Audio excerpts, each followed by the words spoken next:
Tigerland, old habits die hard. And the Tigers, well, they're no force, unfortunately, just not at the moment. The Tigers fans have seen enough. Too many players turn the ball over, even without pressure. Another promising start. And makes no mistake as Richmond extend their lead.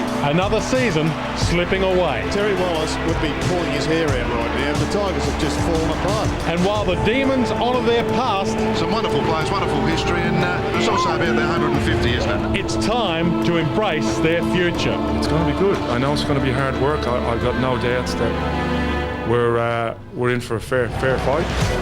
Sylvia kicks that ball from 45 and closing. Colin Garland seals the deal. There's a bit of magic there. Who will triumph?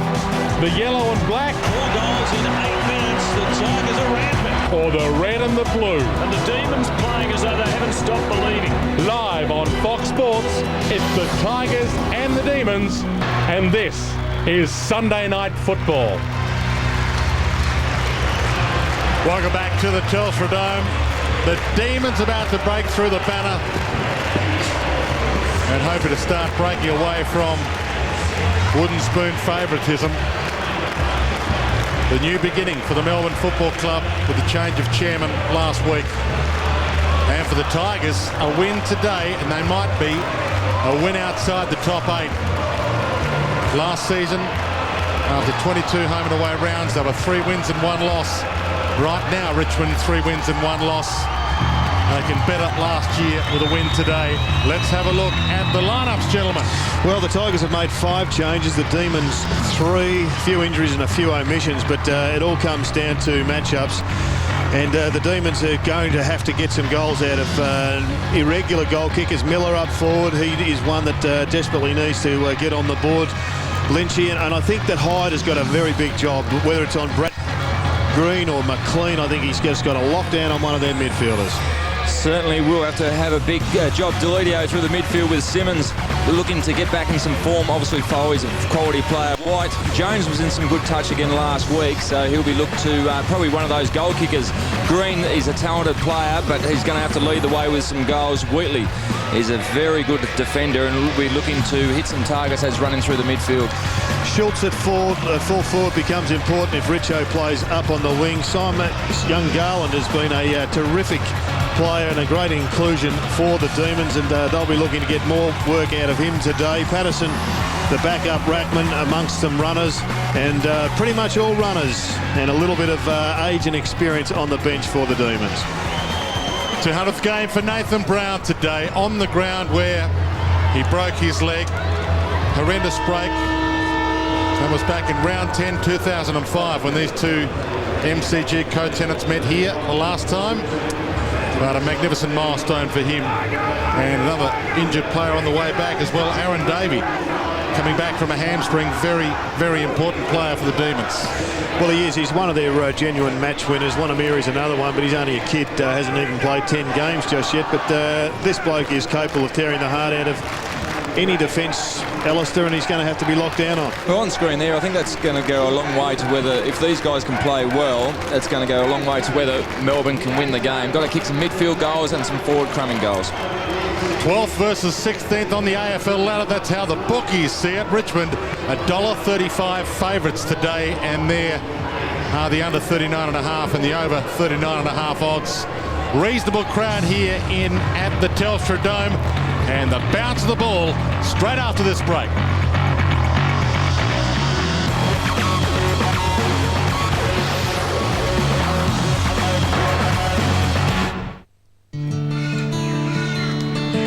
Over the next 8 weeks, McDonald's is celebrating all the colour and excitement of the Olympic Games with 4 delicious new flavours from around the world. There's a new flavour every 2 weeks. And right now, it's the McAmerica Bagel. With a lightly toasted bagel, premium rasher bacon, egg and spicy ketchup. Race into Macca's and start your day with a McAmerica Bagel. On the way to work, Jack receives a video call from his wife. Their 2-year anniversary is tonight. 1234 helps him order 12 roses.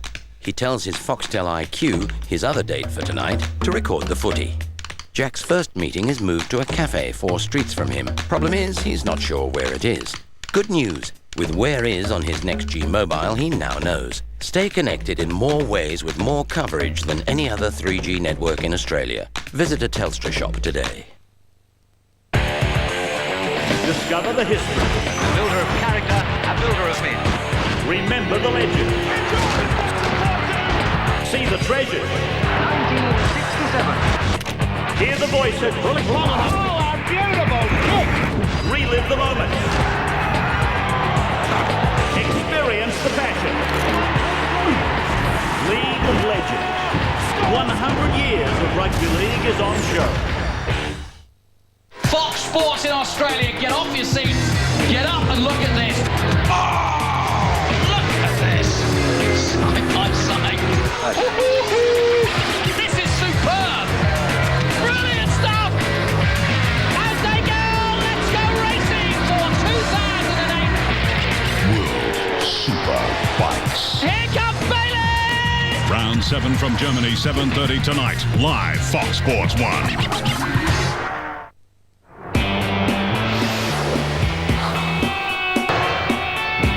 It's going to be one of those games where it actually means a hell of a lot for both clubs, this match. Melbourne won 4 of the last 5 meetings. Does that recent form stand for anything? Oh, well, no, I'm only doing it what I saw last week. They were competitive. Love Davey back. He'll give him some sweat. No, I'm going for Melbourne. They're going to win their second.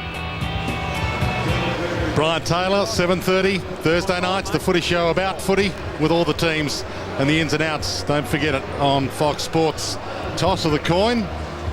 And Chris Newman, a couple of co-captains tonight for both teams, and James McDonald there at the toss of the coin. But Chris Newman and Nathan Foley co-captains for the Tigers, and for the Demons, James McDonald and Cameron Bruce. There's a bit of tension in the air here, gentlemen.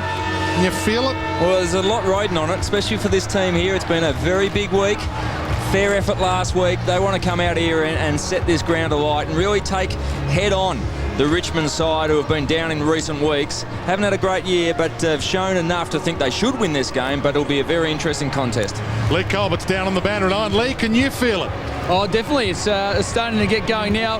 Nathan Brown, well done from Bendigo, of course, and from the great club Golden Square, also where Greg Williams and Wayne Campbell have also played 200 games. So great effort from Nath. And also the Morton brothers. Well, the family are going head-to-head today with Cale and also Mitch playing for the Tigers. Back to you, gentlemen. Yes, 3 Morton brothers now in the AFL. And good to see Mitch and Cale playing against each other for the first time. Not sure if parents Noel and Valda have come across from WA. But they'll be watching on from back home if they haven't. I think one of the bigger issues today, Dwayne, is whether the Demons are going to be able to kick a match-winning score. With the omission of Russell Robinson, their #1 goal kicker, they're relying upon a kid called Wanamiri, who's had 15 for the year. Brad Green's kicked 13, Jones 9, and Aaron Davey just 7 back in the side. They look like they've got really good running power coming through, Lynchy, as have the Tigers, who have got a pretty solid midfield. But it could well be who can kick, or which side can produce a bloke who can kick a bag. Young Matthew Warnock's gone onto one of those players, Matthew Richardson. Bounce, and we're underway. Simmons and White. Simmons climbed high. Down to Jackson. Foley. And Nathan Brown in game 200. Slips it quickly. Quick-fire handball to McMahon. Revolt. Handball up. Good opportunity for Hyde. Back into the team. He was hiding all right. I didn't know where he was.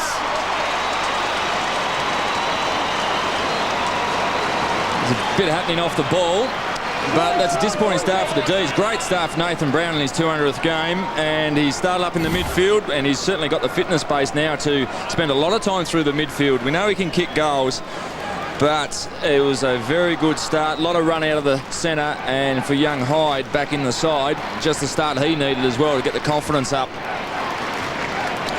Yeah, good goal from Chris Hyde. Junior McDonald like his time back again, and unlike him to let that one go to ground. And as we thought at the top of the program, Chris Hyde is going to run with Brad Green. It was either going to be him or McLean, and Brad Green's going to have to work hard now and get involved and get plenty of first possession. Now, the message has obviously gone out to the players for the Melbourne side to put physical pressure on their opponents, and they're certainly doing that right across the board. Warnock's just right into Richardson. Foley again, the clearance handball to Pollack to Brown.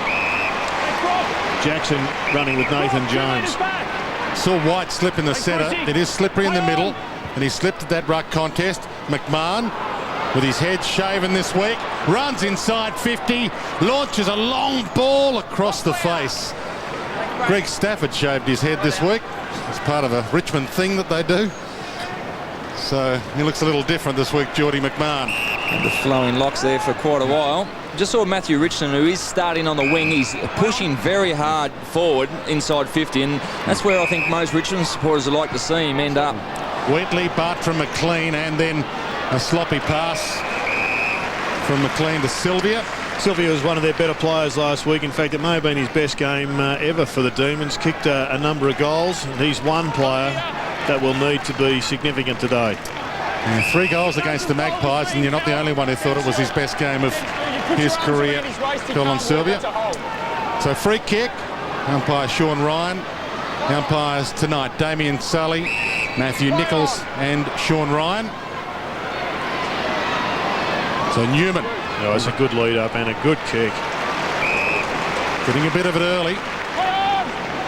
And Hyde kicks it wide towards half forward. White was down there with McDonald. A little push in the back, not paid.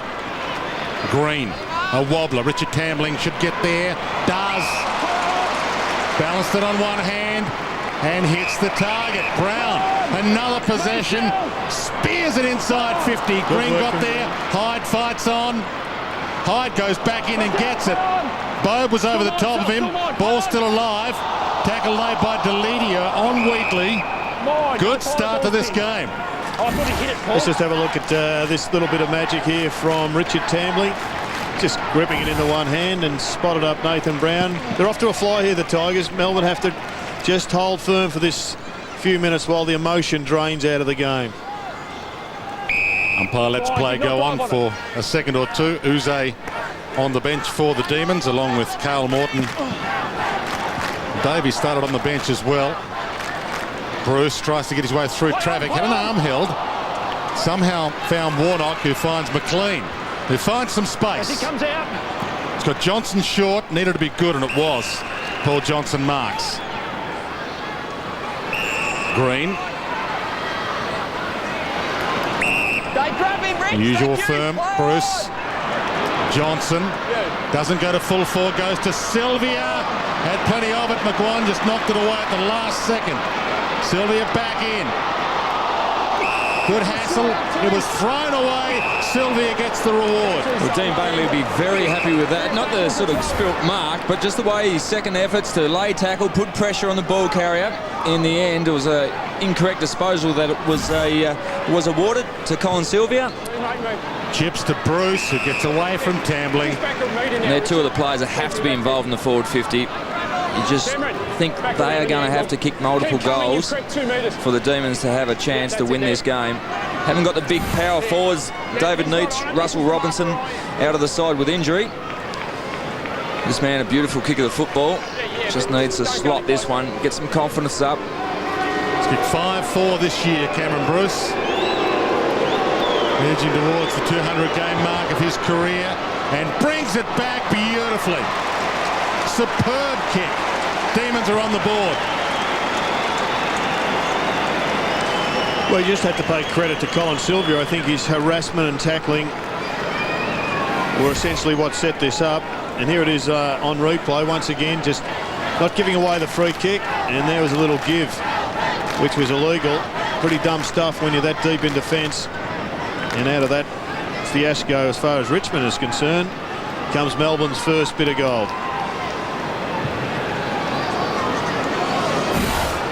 And how's mum and dad going and sitting in the stand? The Morton brothers playing on each other. Wouldn't be the first time. No, a bit of backyard work would have been done aplenty. One a bit older than the other, of course. Jones slips a handball out to McLean. Wheatley shoots it to McDonald. So they've finally got their game running, the Demons. Bode, Bruce, and here is Morton. They send it from 50. Top of the square, two Tigers back there. Richardson, little push, Pollack. Simmons. McMahon. To half forward, Revolt. Nice kick. Also back in this week. That kick not so good. Bode. To make amends, Revolt reaches up. Not paid the mark. Plucked off fingertips. And did he get rid of that legally? He actually just dropped it, but got a boot on it on the way down. He was a bit stiff, I think, not to be paid the mark. He had as much on it in the first grab as the fellow in front. Lyndon Dunn. Back into play. Another chance for Cale Morton. Almost, but not quite more. In fact, he does well. Gathers his own crumb, and it's Morton versus Morton at the moment. Mitch has got it now on the wing. They were just very keen to go short to a contest. Matthew Richardson is playing a kick behind the play at the moment, and just the ball couldn't go long. Older brother Morton towards Revolt. And Jack Revolt can't mark it, who of course is not the brother of Jack Revolt. His father Chris and Nick Revolt's father Joe are brothers. Good pace there by Colin Garland, who's been really impressive this season. Pace. Davey. Yep, he has the pace, and Johnson can't make something of it, and then it's a little too high. I reckon that free kick, Dwayne, is one that the umpires need to look at. This is a self-inflicted head-high tackle. He just jumps in. Yeah, I know what you mean. You can't have players deliberately putting their head down. I think that was a free, that one, but they do have to be careful for players that deliberately put their head into a contest, and I think he was genuinely... Yeah, he did duck it a little. And he didn't actually wrap him up around the head. It was around the body, but the head was driven in under the body of the ruckman. It's a 2008 issue, though, with this new rule being brought in. McLean. Nowhere to go long. Takes them on, though, nicely. White. He's got to push up. And now Richardson in the box seat. Takes off. Oakley Nichols. To half forward. Morton dances around younger brother. Sends it to full forward. Big pack flies, and it's out of play. Get a ball in. Well, it's nice work with the black glove. Delidio was by himself inside 50. He was just overlooked or not seen. Good spoil by Paul Johnson. And the glove didn't work there. Cotchin did work, but he didn't kick the goal, Trent Cotchin. Nice combination, though. Simmons is getting plenty of the footy early in the piece and essentially set up a pretty nice shot at goal. And that Rising Star Award maybe not beyond Trent Cotchin either. A few recruiters around that said that they would have taken him ahead of Matthew Cruiser last year. Carlton took Cotchin. Carlton took Cruiser, I should say, and Cotchin went number 2. Wanamiri. And Moore thumps it out of play. Brock McLean.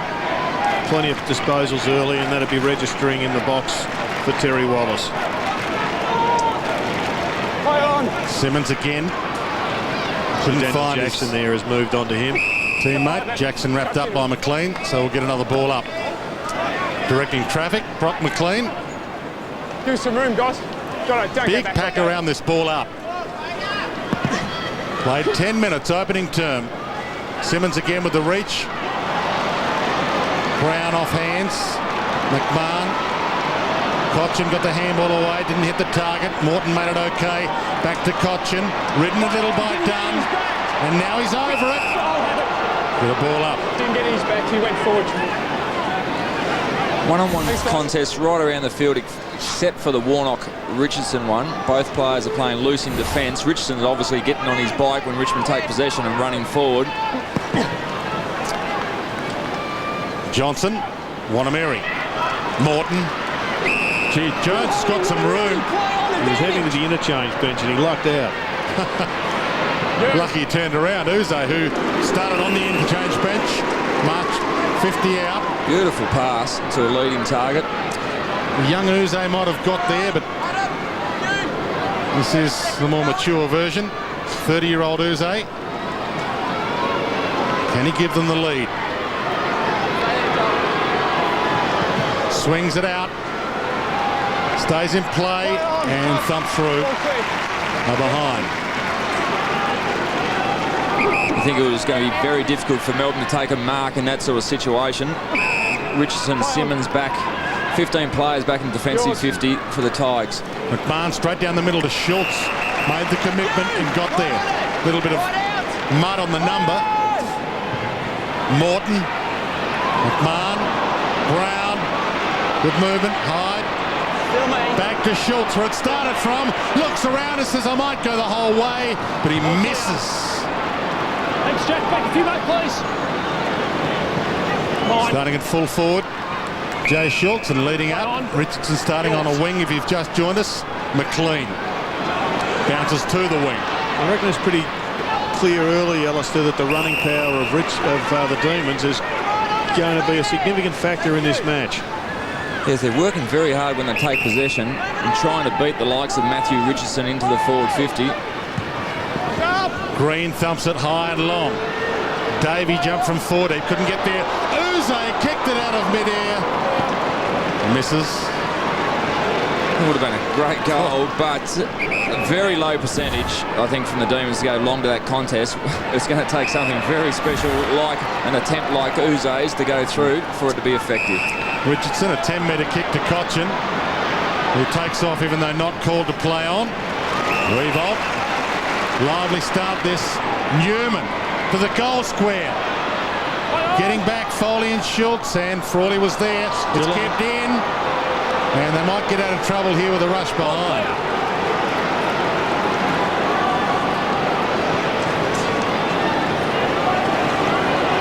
Quick bring in.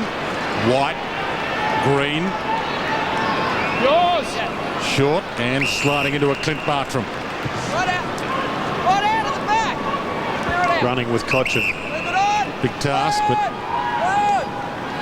two youngish players. Clint Bartram, game number 34 now. This is Matthew Bate. White. They've got to play it wide on the far wing if they can get it long to him now. They do. Morton. Mikhail Morton was a little untidy with his disposal last week and hits Sylvia here. Just inside, 50. And this is their problem. They haven't got a big marking option, so they have to make space, which they've done pretty well. And Clint Bartram is having a pretty fair start to this match. That was good work rate. He ran from a long way down the field to get into space, and the lead was on it. And that is certainly how the forward 50 has to function for the Demons. To give the Demons the lead.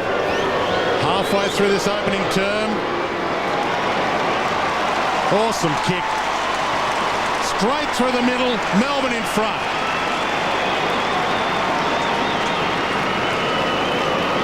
Good reply from the Demons, and we just see the transition. Cal Morton was out by himself on the far wing, and he's got to hold his width so that he can be used, and the execution of the pass was very good, and the work rate to get on the end of this little pass here and conversion was fantastic. Just what the Melbourne Demons need. I am a little bit concerned about Matthew Richardson, where he's starting on the wing and pushing back. Yep. And I think with his size and shape compared to the Demons' defensive half, he can be really dangerous if he starts on the wing and then pushes forward. Just see that match up there. I think that could be utilised a little bit better. Richmond kicked the first goal. Melbourne has kicked the last two, and White with the palm down to Wheatley. They get the clearance. Uze's on the move. Front spot. Bowden with him. Keeps it alive. Two 30-year-olds head-to-head there. Oakley Nichols threw it out. And White can't keep it in. And White comes off for Richard Tambling back on. Back into play. Spirited contest. Good palm down to Tuck. Yours. Long inside 50 towards Revolt, who's down there. Got a fly out at Schultz, has hurt himself. Hits the deck and he's still not moving. Foley dives in. Had it but lost it. Hyde had it, gave it to Tambling. Wants to come backwards to Brown. Bends down. Miller came at it and stole it. Wanted it badly, Miller. Gave it to Bruce. White, McLean, Davey. Tapped it behind his back. Basketball move. Gets the free. I'm with you, Dwayne. I think that was deliberate. It wasn't a good handball to where it should have been, but Aaron Davies just flicked that around the back to keep in front of him. Let's hope we see some more of that. Bruce plays on, runs inside 50 and finishes with style. He's got two. And this is a very impressive start by Melbourne. They are just running and finding some space, and they've got some electricity back into the side. And right now, I reckon if you were up in that coach's box for the Tigers, Alistair, you'd be saying we have got a major job on our hands right now, because Melbourne are here to play. They're on a bit of a roll. They've got a new president throughout, and I'm sure he would have had an impact through the week, demanding a competitive effort each and every week. And Aaron Davey, well, he is going to be very difficult to stop. Schultz is up after that collision. It's almost as if Jim Steins is out there. But he's not, of course. But it's nice to see them playing this kind of footy. White through the legs of Richardson. Let's hope that doesn't tell the tale of his night. Tuck towards half forward. Off hands. Johnson of the Chris variety. McLean. Wheatley untidy. And Johnson takes the mark, but landed awkwardly. Jack, don't walk forward. Play on.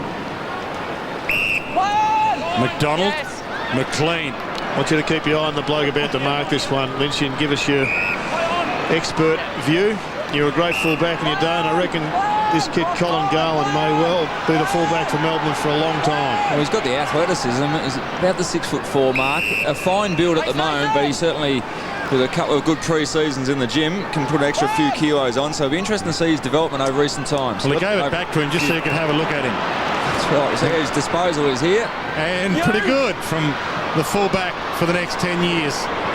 Bruce to his own advantage, and then to Green. Hassled off it almost.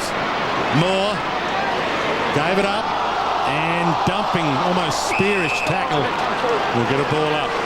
Well, like McLean's had 9 disposals at this stage of the first quarter, so he's off to a good start. Bruce has had his hands on the ball. Wheatley's running off half back. So the guys that you want the ball in the hands for the Demons are certainly getting good use.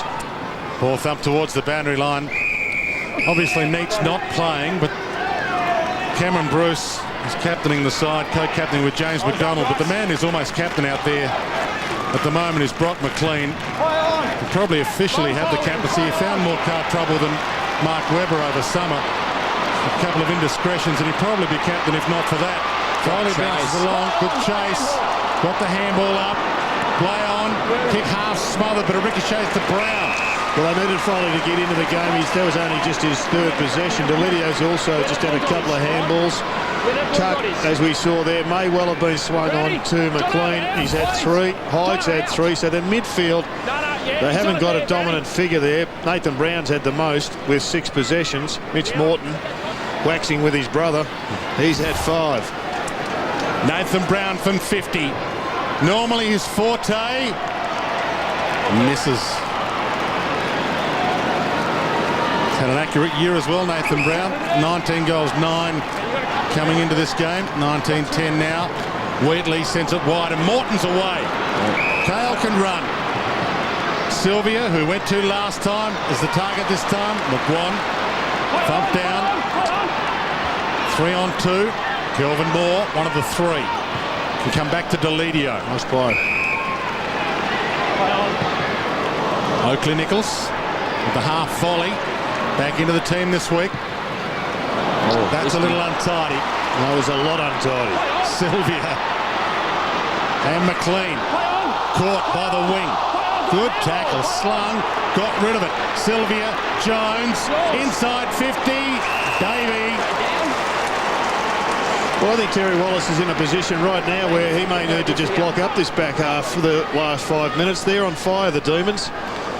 And if this one sails through, they are in danger of going to the quarter-time break with a significant deficit. 7-7 this year. Aaron Davey back in after the hamstring. It's in the field of play, and Patterson gets the palm on it to knock it through. Dean Bailey. The Oakley Nichols pass was the problem, though. I mean, he actually hit the ball right, but the decision to kick the ball 45 metres across goal caused a problem. Delidio took on Wanameri. Sends it long, off hands, Brown. Morton knocked him over. Sensational handball, and it's been missed by Simmons. Well, it was a great opportunity for Troy Simmons to have an impact, because Jeff White, who has dominated that clash early in the match, is off the ground having a rest. But it deserved a goal. It was a brilliant piece of play by Nathan Brown. Bate got it from Wheatley, gives it to McLean. If you didn't know, you'd think these two teams were high on the ladder. This is bottom of the ladder Demons up against 12th. And the Demons are really taking this game on. Bruce sends it long towards Miller. It's just been opened up through the midfield again, the Tigers. I'll mark it. The kickouts of Melbourne have worked well. I think the Tigers are going man-on-man. Well, I hope they're going man-on-man, because if it is a zone, it's pretty ordinary. But they just can't stop the first two possessions out of their defensive kickouts. That's what he has ahead of him. And they continue to capitalise on this purple patch. Miller's first. Well, this is just a really impressive start by the Demons. They're playing high-grade footy. There's the miss from Troy Simmons. And that one was a double whammy, and Richo not happy. Well, I mean, I think it was legitimate that he had a ping at it, but once again, from the kickouts, they weren't able to stop this sort of ball movement, and more particularly, it was actually through the centre corridor that I think it was Cameron Bruce had the ball just to set up a shot on goal. Good conversion, and things are just looking a little ugly for the Tigers early in this game. Richo's pushed forward, 15 metres out from the goal square. Wheatley runs in off this wing alone, so they're playing loose man apiece. Patterson gets his own clearance, bounces it inside 50. Wheatley, clever pickup. Warnock. Bruce peels, boundary line looming, and that's a win for him. Well, obviously Matthew Richardson is having a spell. I mean, he's been working very hard, but he's been working deep. He's got to go have a spell where he's dangerous. So I just think stay on the wing by all means, but just push forward and really stretch young Warnock when he gets him in that 50-metre arc. It's almost a throw. Simmons to the back. It comes out, and Johnson, the opposing ruckman, clears it from the contest. Kick not so good. Newman. Now Simmons is inside 50. Can't get a fly at it. Green. That's a great leap. About 4 or 5 deep. McDonald. And he's away in space. Bartram has worked hard again. Bode. Uze's inside 50. He'll need to peel back to the square here. Miller about to jump at it. Got a touch. Uze keeps it alive. Tucked into the pocket. Miller almost throws that to Uze. Doesn't get the free. Bate, centering kick. Morton from 30. Gives it up. High tackle. And Clint Bartram to take the free. Well, he deserves that in the fact that he worked so hard through the middle of the ground. Ran out of deep in his defensive area and pushed up. But just a sloppy tackle to go that high. And another shot on goal. Conversion here. And some real concerns for Terry Wallace. Here is Terry Wallace. And here is Clint Bartram. 1 goal, 1 this year.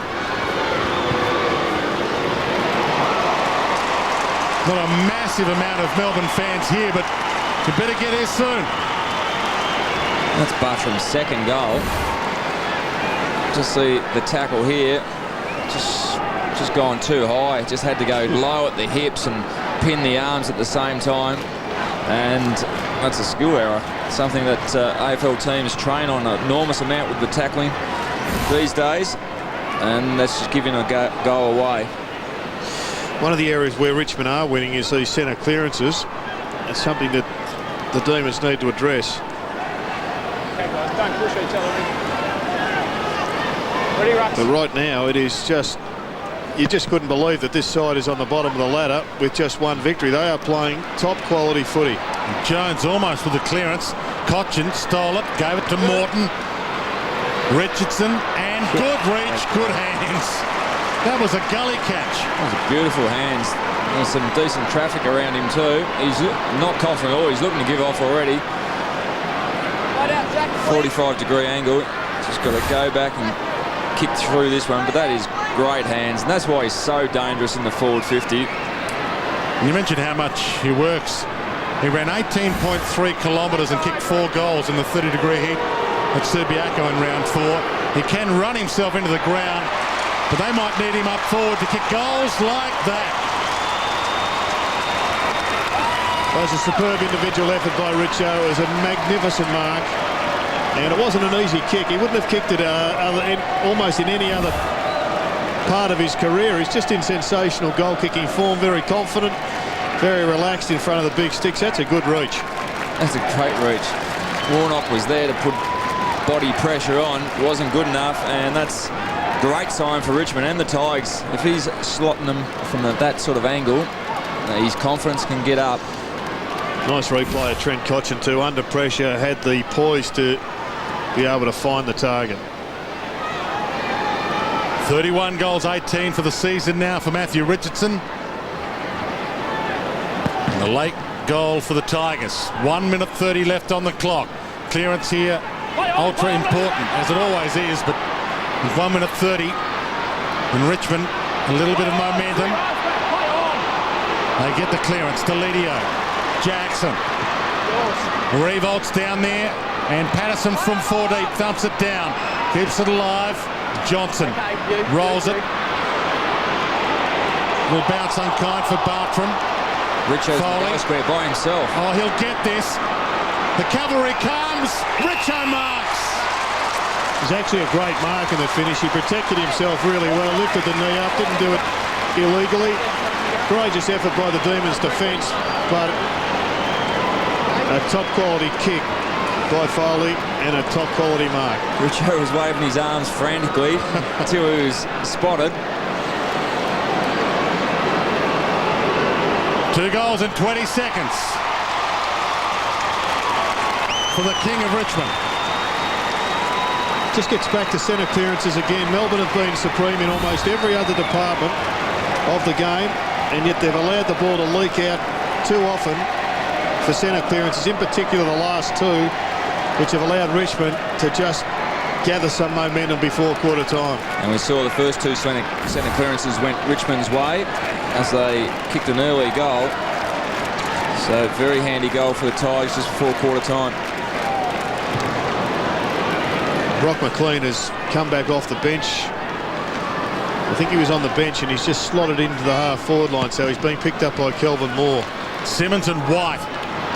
The dying sections of this opening term, Davey to McDonald.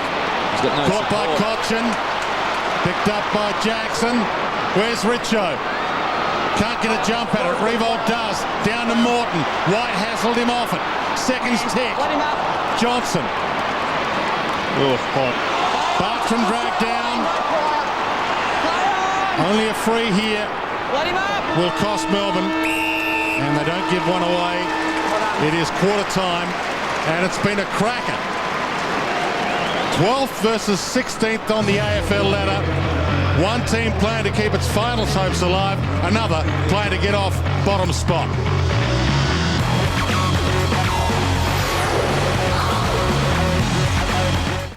Go Harvey Norman's massive half-yearly clearance. Time for a computer upgrade? FlexiRent, the latest technology now for work and play. FlexiRent notebooks from as little as $7.85 per week. FlexiRent desktops from just $9.69 per week. FlexiRent computer technology over $11.99 now at Harvey Norman and get a bonus Nintendo DS. FlexiRent $19.99 or more and get a bonus Nintendo Wii. Now that's hot. Want a bonus Nintendo DS? Want a bonus Nintendo Wii? Only with FlexiRent and only with Harvey Norman. Check in store for more details. Stock up and save on everything you need and more at Drummond Golf's biggest ever stock take sale. Callaway Big Bertha 06 irons, set of 8 steel shafts, now $5.58. Save over $400. Save up to 40% on full sets. Cougar Graphite Shaft Hybrids now $48. That's under half price. Save up to 40% on men's and women's high-tech shoes. Assorted gloves too for just $10. But only while stocks last. At Drummond Golf, we'll lift your game for less. It's on, the Ford mid-year sale, with great value across the entire Ford range, like the Ford Focus CL, with ABS, air conditioning, dual front airbags, and now for your added safety, front side airbags standard. All for just $24.90 drive away, no more to pay. So don't miss the mid-year sale at your participating Ford dealer. But hurry, it ends June 30.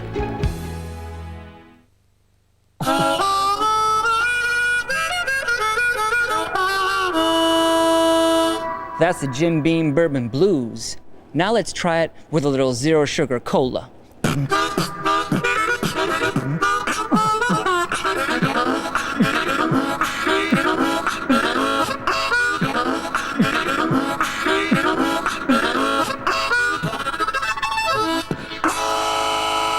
Try something new. Like any other golf major, anything can happen. Who will survive the treacherous Torrey Pines course? Looks good. Looks great. Comprehensive highlights of the 108th US Open. Round 3 tonight at 5:30 Fox Sports 3. Tonight, live from Riverside, the first of the one-dayers. England take on New Zealand. Will the Pommy attack be too hot for the Kiwi batsmen? That's beautifully bowls. Live 7:30 tonight. England, New Zealand, Fox Sports 3. I am Richo.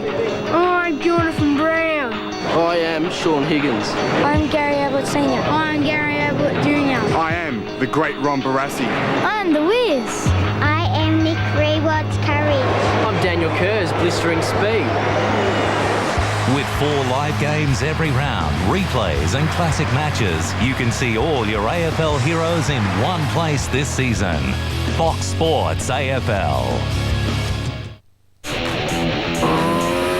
Chris Bermudan crosses the line, wins the Grand Prix of France.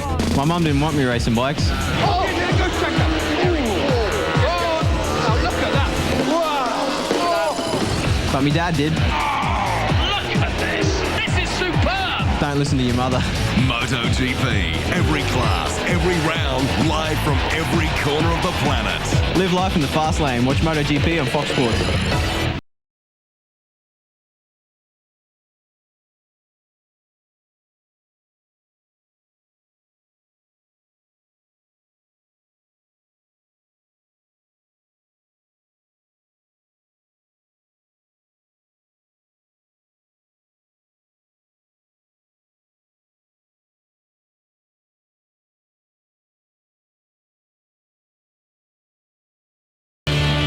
The roof shut here at the Dome, perfect conditions and a good opening term. And Melbourne lead 5-3-33 against the odds for Richmond 3-6-24.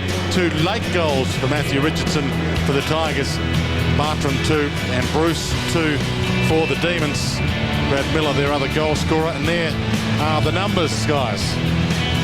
Yes, and the disposals obviously gone Melbourne's way. Effective disposals certainly right up there as well. And the thing that Gerard touched on, the clearances, and especially the centre clearances, the centre breaks, 7-2, which has kept Richmond very much in the game.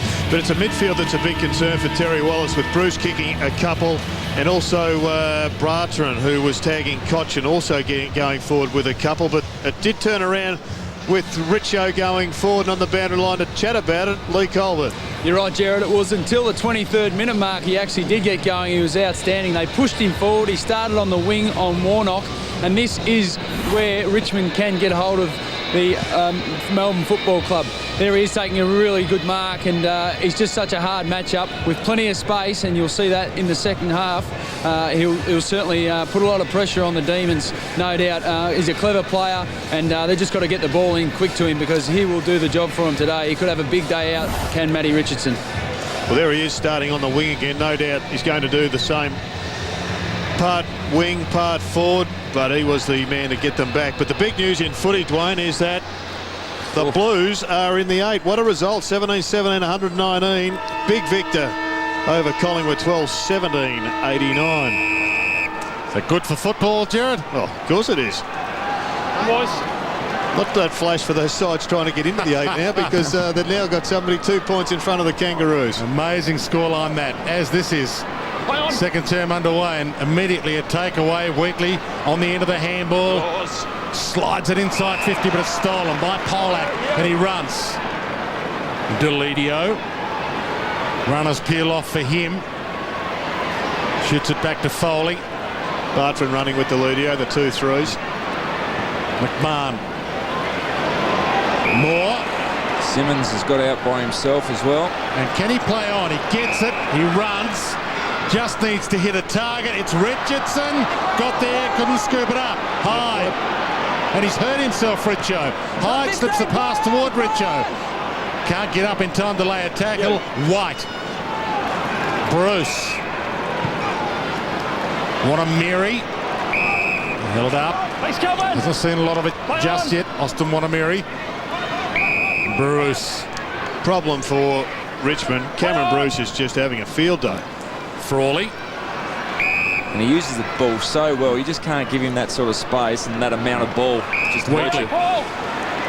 Leeds come to the pocket. That is a shocker. Tough one for Miller. Almost with the half volley. Polak. Arm tackled and went out of play, holding the ball. He was just going for the try over the line. That was his only option. Couldn't get a hand onto it to execute the handball. Worst part for him was the umpire was a metre away and saw him just take the dive. Miller's gone back to suggest he's going to have a ping at this. He just needs plenty of movement. Like to give the ball off just inside if possible. From 51. Nice off the boot. It comes back. Spectacular goal. Miller's second. Or just go back and have a shot, Jared. That'll do it every time. He's a player that just has got enormous potential. We know that, and under various coaches he's had good and bad passages. Maybe under this coach with a new position. There's the chicken wing. Yes. I'm not sure what else he was going to do. So a superb tackle followed by an even better kick. And maybe the association between Dean Bailey and Brad Miller will bring much fruit. There's the last mark attempt coming up here for Richo. Just sneaks through and he does hurt himself a little bit. Just a bit of an elbow on top of the head, just at the end there. Just a little bit of interest on the cold ear. White flies in the ruck against Simmons. Wheatley having an influence. Gets away from Richo with the kick. Bait and Moore. And Moore wins it. Shoots it out to Tamley, who ran himself back into trouble. The Polak. Foley. Had it, lost it, scooped it up. And we'll get a ball up. Smart play by Brad Miller again. He's done a bit of a roll. He just slipped out the back there. And if Melbourne had have won that clearance, he was 40 metres clear. Goal coming. Wheatley's just starting to find some space now by himself. He's out in the centre of the ground. He's up to 10 touches, and along with Cameron Bruce, he's one of those players that certainly uses the ball very, very well. Don't hold off the footy. Another player that Richmond need to pay a lot of attention to. White, third man up there, but knocked it down to Tuck. Richardson from the wing. Lead comes from Schultz. Bouncing ball, Tuck got it, gave it to Schultz. Needs to kick this from 45. Takes someone clean with a bounce and centres it to Frawley. We tried to centre it to Brown, but Frawley took the mark in front of him. Wheatley. On the rebound again. Wanamiri. Tambling with the thumb, knocked it straight to Bruce. The ball found him more than him finding it. Bartram, done. Just in time, but it's a wobbler to Johnson. Can't get a black glove on it. Wanamiri tries to hassle it away from Polak. Moore. Tambling, caught. Pushing it back to Foley. Was there. Dunn not happy. And now to the open side. Richardson could have run. Gave it off to McMahon.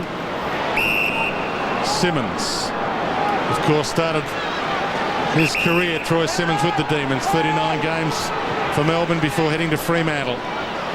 Along the wing, and Schultz didn't control it.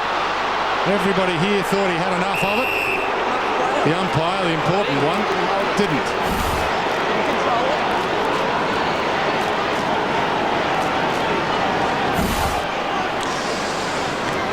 White. Hyde tried to loop it out. Tuck. Ridden a little. White threads it through to Bate. Inspired Melbourne at the moment. Bate takes them on. Kicks to Wanamiri. No one's in the goal square. He plays on, hands it off. Green pokes the pass perfectly to Bruce. This matchup, they've been doing it for over 100 games. This matchup's just not working for Terry Wallace or the Tigers. Matthew White's not tall enough to go with him. He's quick enough, but I don't think he's got the engine to go with Cameron Bruce, who is finding the footy up in the forward line when he's resting and up in the middle just so often at the present time. He's had 11 possessions. He's lining up for his third goal, and the pace of Melbourne is creating all sorts of problems for Richmond. This will set the cat amongst the pigeons. He misses. Demons certainly can't afford those misses. We saw they were very competitive last week for the first half. They just can't drop away and have to make the most of their opportunities. But you're right, Bruce just turned his opponent around there, ran into space, going back towards the goal square. Stay there, Cole. Well, they've just got running power everywhere. Bates, the classic, he's a big kid, we understand that, but he's playing at that, I guess, the old centre-half forward position, a bit like a Robert Murphy and O'Keefe, the way they're playing at the moment. Didn't have a great game last week, but he started pretty well this evening. Polak got it from Foley, gives it to Bowden, who hasn't seen a lot of it yet. Moore. It's a thump and hope. Schultz edged under it. Jones mops it up, and the Demons have three to choose from. McLean. He's got his own footy. Bounces from half-back, gives to Bate and runs on. Morton. Terrible kick. Just Turns trying it to do over the right to thing. Lydia. Just trying to do the right thing, but you've got to look in there and make sure you've got a man. Will he make them pay? Delidio runs 30, kicks to Brown. 50 from goal. In game 200, Nathan Brown loads up. It's long. It's there. They've paid full price. There's two problems at the other end for the Demons. One was the missed opportunity on goal, but also just this little drag around the corner. Always dangerous into the centre corridor, but more dangerous when you actually haven't got a player there. So that was just, got to pin your ears back. When you get near that forward 50, back yourself in to have a ping. And the other end, Nathan Brown made the most of the opportunity. Great goal. He's in good form. 34 possessions against Adelaide last week, Nathan Brown. The most possessions he's had in a game since breaking his leg, which ironically was here, round 10, 2005 against the Demons. The last time these two MCG co-tenants met here. Wouldn't be often he plays on a six-gamer, though. I know that was probably only a switch over, but Jace Bode won't stay too long, I wouldn't think, on Nathan Brown. No, but a good coach can get a matchup like that at the right time. Can't actually tell who's got the ball in there, fellas. 40 plays 30, and that matchup changed as you speak. Jared, the man that you said might be the fullback for the next 10 years, has been given the important job. It's how important they think he is. Johnson, good wraparound tackle. And they're away the ball. numbers. So Morton, instead of kicking, hands off to Green this time, and turns it over to Richardson, who gave it up to Uze. Kick smothered. Sylvia under it with McGuire. Uze, second chance. And he misses. It almost misses everything. Behind Adam Uze, who made his debut against the Tigers back in 95. Oakley Nichols. First game for 2008 for Jared Oakley Nichols. Sends it toward Revolt. Skyscraper from the youngster. Delidio, Tambling. Delidio sends it to full forward.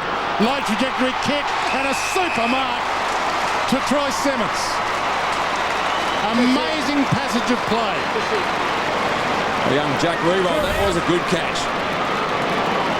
In the ideal position, but good leap on top of the shoulders and dished it off, and in the end it was Delidio on the left foot, and Simmons took a very important mark. He was out of position, but just the ball had enough carry on it to get to him. It's a big mark in the goal square by Simmons. It was moving side to side, the footy. And he's disgusted with that, as he should be. Players on hundreds of thousands of dollars a year should not miss shots at goal like that. After a passage of play like that, it just robs everybody of a little bit of momentum. Garland, Bartram, out of his reach. Deledio trying to generate something again. Oakley Nichols. Stolen back by Bartram. Morton. Short, he turns it over. Well, Miller doubled back. He pushed the lead up, then turned around to go back, and ball carrier wasn't watching, unfortunately. Polak, Deledio, Jackson, Richardson, all combined to get the ball to the wing. Warnock just attacked Richardson there. Didn't have the eyes on the ball. Yeah, it's free every day. But it gives Melbourne a chance to get players back. The problem they've got here is Richo's kicking to where Richo should be, but they've got another option. Polak, who's worked pretty hard. In fact, he's had one or two mistakes, but other than that, I think he's been Terry Walsh been pretty pleased with the way he's played, not only in defence but pushing up hard to create an option up forward. I'm not sure whether he went down into attack deliberately or whether he followed his man down who was getting there to fill the hole, but it's worked. There's 24 years of age tomorrow. Happy birthday, Graham Polak. And the Tigers are back.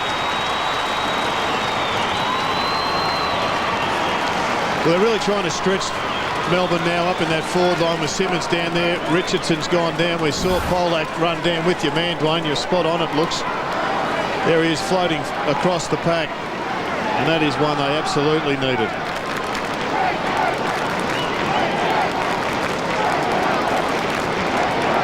Back to 4 points.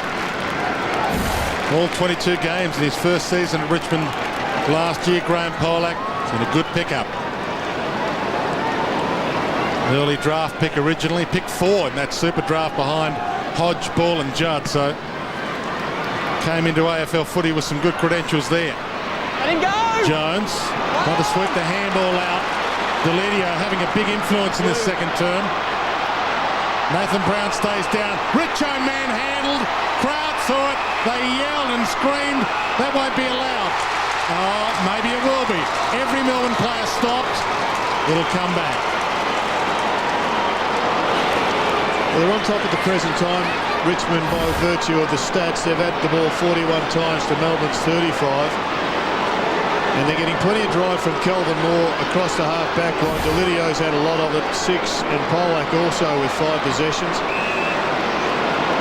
Melbourne's chief ball winners, the exception of Bruce and McLean with 3 possessions, have just started to dry up a bit. Richo from the danger zone, 40 out. No danger at all. Tigers are back in front. A couple of very important goals to the Tigers. Just see the free kick here. Could have been either for the left or the right arm. Right arm was wrapped around the shoulder or then the jumper of Matthew Richardson. And umpires pay those every time these days. Matthew Richardson was good enough to go back and convert his opportunity. He's had a bit of the ball. He's working extremely hard. And I'd actually like to see Warnock actually get used on the way out. When Matthew Richardson is dropping right back into defence to block up the space for the Melbourne forwards, I'd like to see him out in the wing, get into some space and be used. That's where maybe the matchup of maybe someone like Wheatley might be a better option. Patterson ran across the line and tried to shepherd White out of the ruck contest according to the umpire. I reckon the umpires have been told about this. I reckon it's happening a lot in a lot of clubs, that this is the first week I've seen penalties paid for it. McGuan got himself out of a spot of bother there. Tambling to McMahon. Simmons is inside 50. Richardson's there as well. Jackson needs to get a kick away. Now Richardson calls. Spectacular pass. And Matthew Richardson could line up for his 4th. Certainly up and going now, the Tigers. They've come from a position which was very uncomfortable for everyone. And just see Matthew Richardson leading out hard to the left. It was a beautiful pass to find him. Oh, that's a gem. He doesn't miss this year.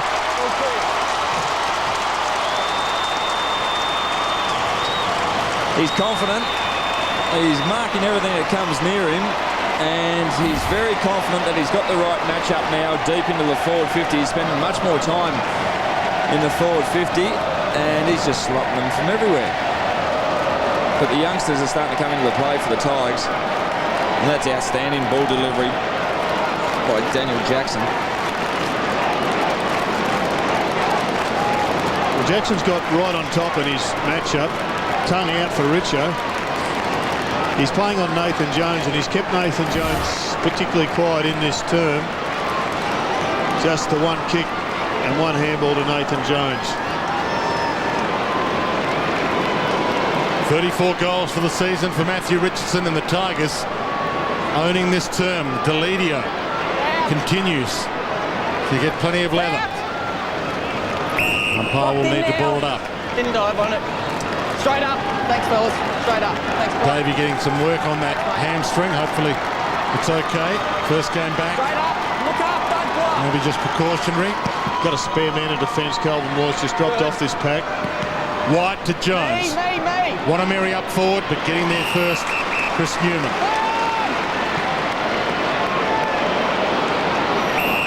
Oakley Nichols. Polak. Newman. Hunted down by Wanameri. Newman gets away from Johnson with a bounce. Looks up and wants Richardson. Goes wider instead. Good option. McGuan comes down from defence. Never kicked a goal for the Richmond Footy Club. Luke McGuan. He did know it. Handed it off to Brown. And Revolt with the big leap. Couldn't mark it. Through traffic. White sprints clear and goals. One of the goals of the night. Like white lightning. Big turnaround this one, Lynchy. They've got their act together, the Tigers now, and they're running. And Melbourne just aren't winning any of the footy. I mean, once they get it, they've shown that they can keep it and be creative and damaging. But the contested possession right now is going all the one way. And they need to, the Demons, find the footy so they can keep it. Matt White. Nice first goal for the night for him. Wasn't even expecting to be drafted, Matt White. Wasn't watching the draft day, he was watching the Wiggles. He got a phone call from his mate, and his mate said, hey, you better turn it over. From the ball up. Jackson. Cochin. Threw it away, holding the ball. They've got Cameron Bruce now full forward. He's resting down there. Only good disposal. And he had a very good start to the quarter, Cameron Bruce, but he needs to find the footy again because he's just faded out in this second half of the term. Bates sends it long for him. He can fly at this, Jarrett. From 5 deep, though, off hands. Hits the deck. Dangerous area. Very dangerous area for a ball up. Too far out for Richmond to attempt to thump it through. Essentially the perfect spot to manufacture a ball up inside your forward 50. Play on. The hit from Sylvia. I don't think that was part of the plan. Cochin, Jackson, Cochin. Spears it over the head of Brown. Peels back onto it. Morton might get there first. Does. Scoops it out. Patterson reaches down. It was a long way. He got there. Deledio, Brown, Oakley Nichols. Perfect pass to Revolt. Inside 50. And they've manufactured that beautifully back to Cochin. Well, they did. Cochin was by himself, and so was Revolt, just standing for 10-15 seconds by themselves. Just a bit of loose checking from Melbourne. From the 12-minute mark, and it's important that, sorry, the 5-minute mark of this second term, which was when Richmond kicked their first goal, the possession rate has been 41-12. Melbourne have just stopped finding the footy. The very accurate kick of the ball. He's a very, very good player, Trent Cochin. He's a ripper. Going to see a lot of him. We spoke through the first quarter about how the Demons were very competitive for the first half last week and dropped off. But it's just been absolute smashing. Just have a look at the time frame that Gerard was talking about, and so many of the Demons players just haven't touched the ball. That includes Bruce Wheatley, Wanameri for all he done. There's some big names. Aaron Davey has Sylvia, James McDonald haven't touched the ball in that period of time that Melbourne have really just got up, or the Richmond team have got up and going. 6 goals in a row. It's a significant figure. Statistically, 6 goals in a row wins you 95% of games. Tuck with the clearance. Bouncing ball. Schultz bounced unkindly for him off Brown. Made it his own from 50 to the goal square. It's through. Nathan Brown of old. What about 7 goals in a row, Jared? Is that going to be a better percentage, I would have thought? I imagine it is. But it is, it's interesting mathematics. Doesn't matter whether you're behind or in front. If you can get 6 in a row, 9.5 times out of 10 you are going to win the match. And this time it's Richmond coming from behind, with Melbourne absolutely dominating. And the only time that doesn't hold true is when the opposition kicks 6 goals in a row to follow, which has happened twice last week. But right now, I just can't believe the dominance. From the 6-minute mark, or 5.5-minute mark of the second quarter, Richmond's touched the ball 44 times, and Melbourne's touched it just 12. And only 8 of Melbourne's players have actually got 1 touch. 2 goals for the quarter for Nathan Brown. Melbourne hemorrhaging at the moment. They need to stop the bleeding. Deledio thumps it. Richardson eyes it. And he almost got it. What a fair piece of it. Frawley. McLean. And they need him to get a bit of it. Yes. Green. Dangerous handball. And it comes clear. Hammered over the top to Morton. Deledio gave it to him, and Morton finishes the job. I think it was Bowden's excellence in tight. Slipped it in, which is important, I think. A lot of people suggested he doesn't win enough of his own footy, but if you have a look at Richo go for the grab, the ball spills. It's a sloppy piece of work. We didn't see the first handball, unfortunately, but we'll come back to it. That's a nice finish.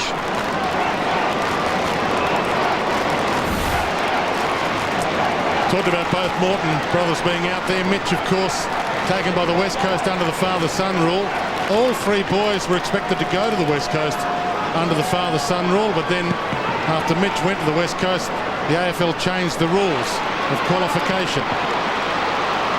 From the ball up, this is unbelievable. Morton to Simmons, they're all lining up.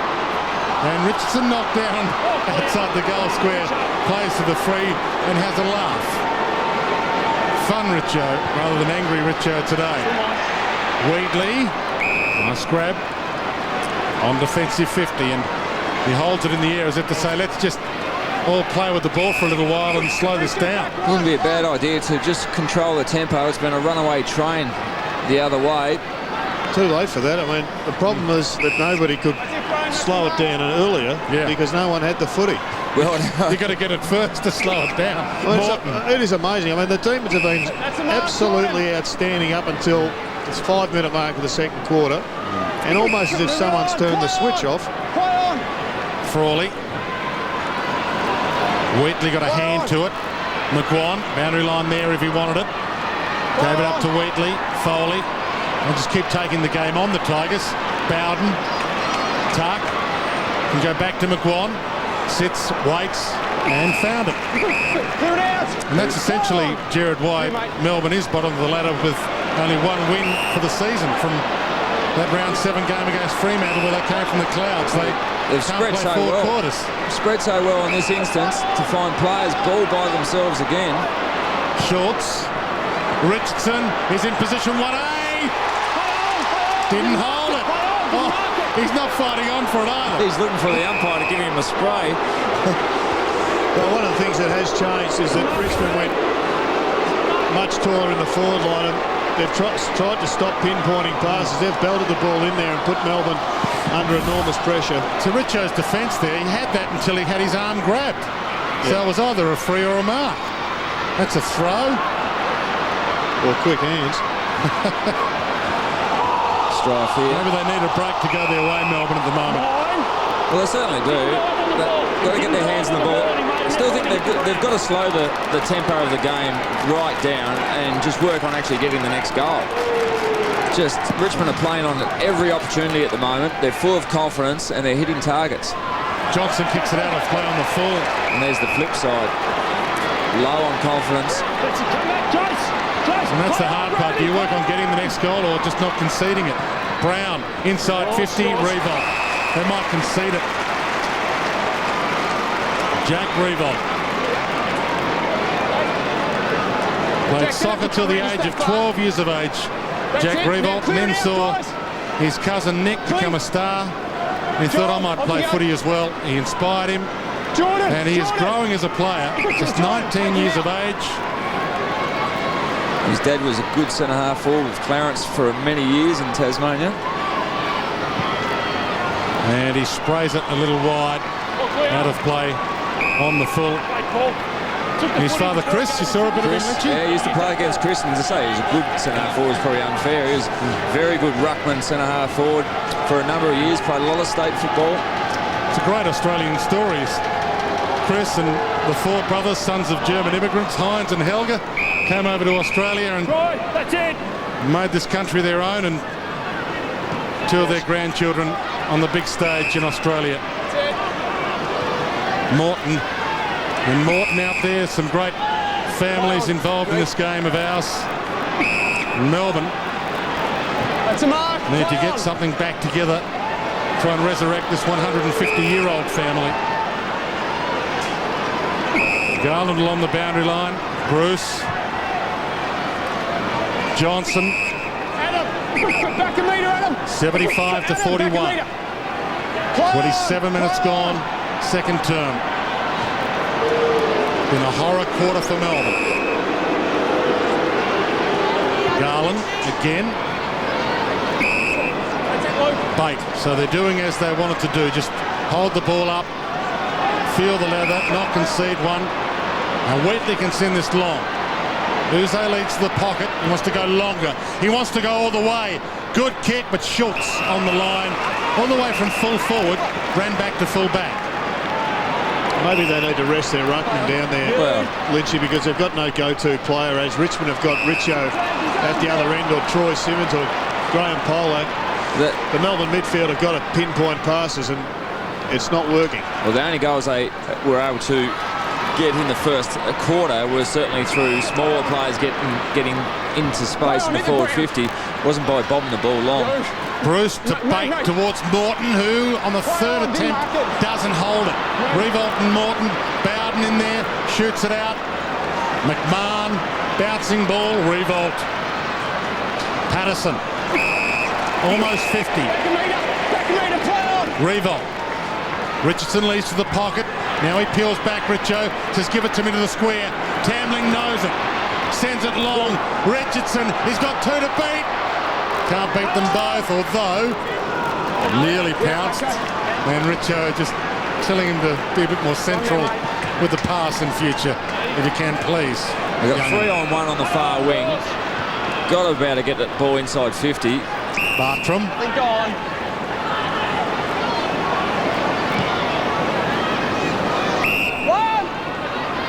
Garland. Morton. Low trajectory. Uze bouncing ball. Keeps it in. Wanameri can't do likewise. And with 1:36 on the clock to half-time, a ball in. The Demons desperate for a score. Johnson. More slapped away from him to Delidio. Bowden. Back with the 1-2 to Delidio. Had a massive quarter, Delidio. I mean, he's got a couple of 1-2s, but he's also had 12 possessions in this term, and he has sparked the Tiger. Look at this for a movement. All the way to Hyde. Just needs to have it finished off. Morton from 45. Unfortunately for Delidio, can't finish it. It's a big quarter by Delidio. 12 possessions. He's carried the ball a long way, and he was miles over the line. Chip Frawley. Oh, that's how well Melbourne are going in this term. On the flip side, guys like Delidio are just using the ball so well, having an enormous amount of possessions, and the few times that the D's have got the ball in their hand, they're just not hitting targets, and that's well over. That wasn't just a no ball, that was halfway down the pitch. That was a no ball with the back foot rule. Back into the team this week, James Frawley, after missing last week with that shoulder worry. Dangerous area for Melbourne. Hyde lays the tackle. Got another ball up, but at least it's closer to goal. 55 seconds left.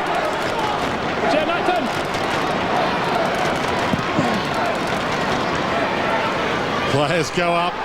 Patterson got a kick away and sent through by Colin Garland. Come on, guys. Hey. Speaking of great footy stories, Jared gave up footy for 4 years and then returned to footy in Tassie. Colin Garland.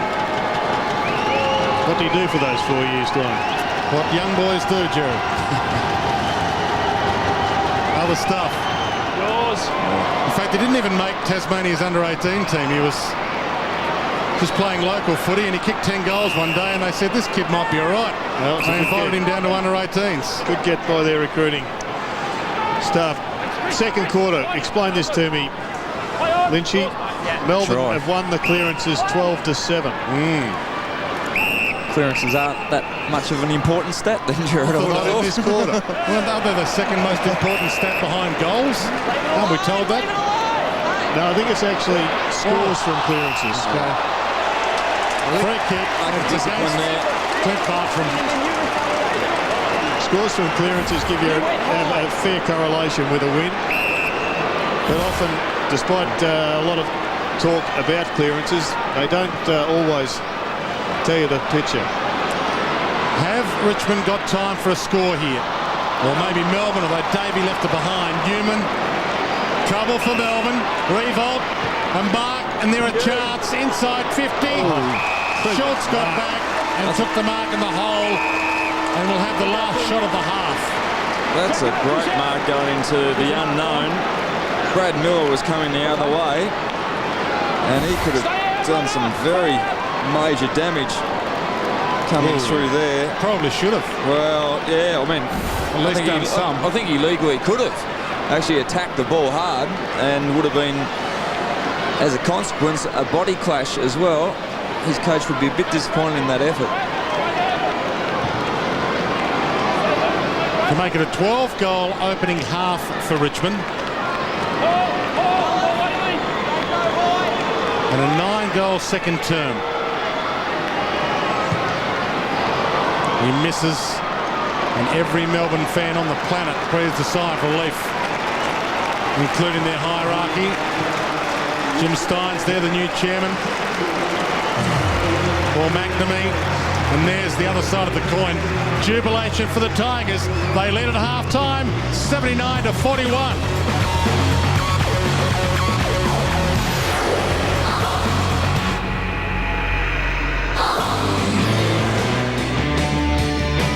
It's half-time. Time to grab a Hungry Jack's Whopper, official burger of the AFL.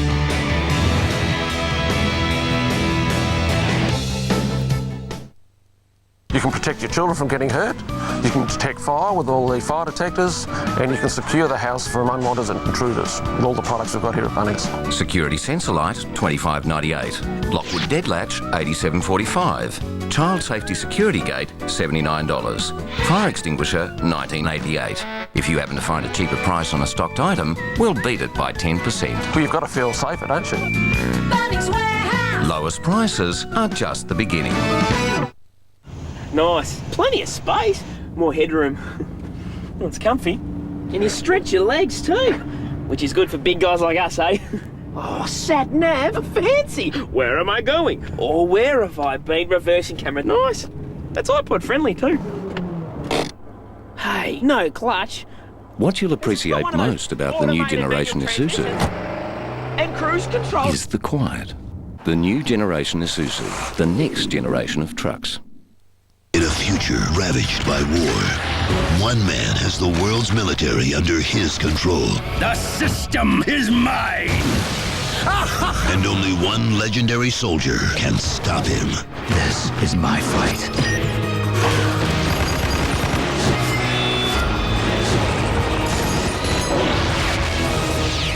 Metal Gear Solid 4, Guns of the Patriots.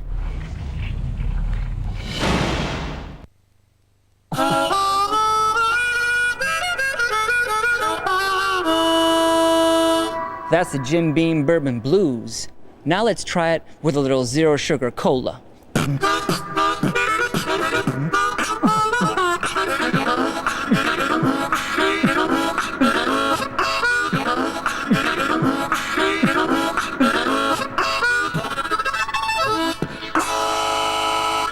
try something new.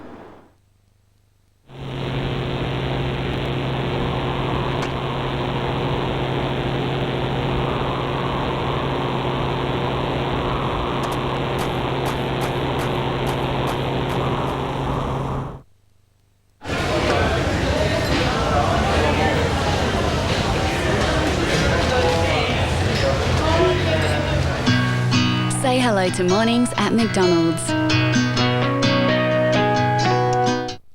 International Rugby on Fox Sports.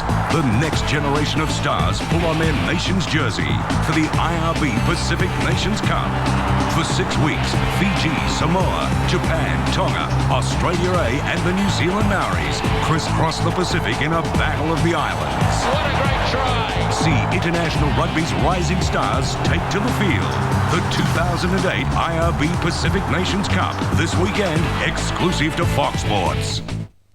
Live tomorrow at 9, the Boomers World Challenge exclusively on Fox Sports. Oh! With Olympic selection on the line, the Aussie team test themselves against Iran in a 3-game series.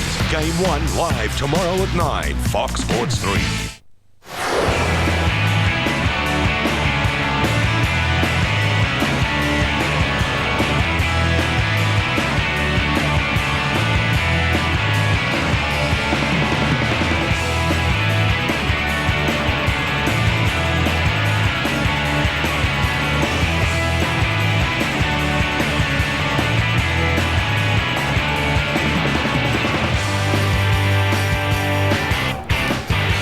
Well, it was an amazing turnaround, and after the Demons had a comfortable lead at quarter time, they were absolutely belted in that term, and Richmond finished up with a significant lead at the half. 11-13-79 to Melbourne, 6-5-41. Richo dominated with 4 goals. Cameron Bruce and Bartram 2 apiece for the Demons. Lindsay, we've gone through some of the stats in the second quarter, but it was an amazing turnaround. It was an incredible turnaround. I mean, Melbourne looked so good. They dominated the corridor. They certainly contested possessions in the first half, but everything flipped over, and suddenly, off half-back, Richmond started the run. Deledio led the way. He set up beautifully into the forward 50. Let's have a look at some of those stats. I mean, the clearances have swung right around and in favour of Richmond, and certainly centre breaks, 11-6. Now, that was something that, even though in the first quarter Melbourne weren't going well, that was what Richmond basically had to hang their hat on. They were still getting the centre breaks, and certainly that resulted in scores in the end. I think 2 issues. Bruce set up Melbourne, and then Bruce fading out in the second term actually was reflective of the Tigers' dominance. He had a shot for goal at the 5-minute mark. It missed, and then from that period, we've gone through the stats for you a number of times, but Richmond just had the football in their keeping, and Cameron Bruce didn't get near it, but he was the generator early. Oh, without doubt. I mean, 14 possessions in the first half, most of those in the first quarter. He kicked the 2 goals, and he was just dominating through the centre corridor, and that was with the likes of Bartram and certainly McLean. But things just dried up, and they didn't have the opportunity to actually get their hand on the ball. They were sort of chasing and laying more tackles than they really would have liked to, but it certainly swung the other way very quickly. One of the few Tigers that was on fire early was Nathan Brown, and then when it opened up, he certainly was a significant player. Brett Deledio was using the ball beautifully through the middle of the ground and bringing it out of defence, as was Nathan Brown, working both ends of the ground. Yeah, well, I suppose he's got that fitness up really now. He's had the opportunity to get some good training under his belt. He's playing some very exciting football, and as a midfielder or a forward, playing his 200th game, it's just great if you can go back and kick those sort of goals. And he is a champion player in this team, and he's one of the experienced players that really has to lead these youngsters.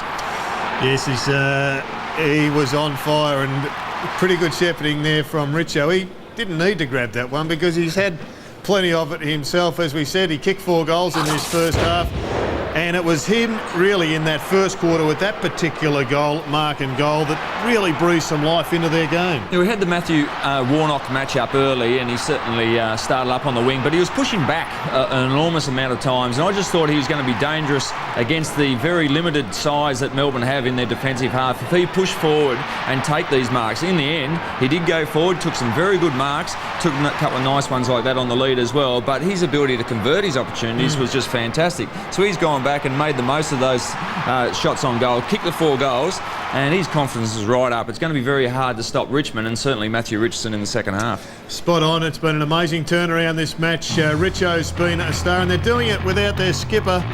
And Kane Johnson's going to join us on the other side of this break to have a chat.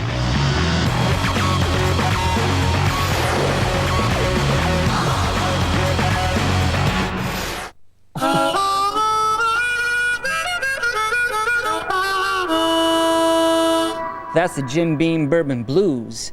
Now let's try it with a little zero sugar cola.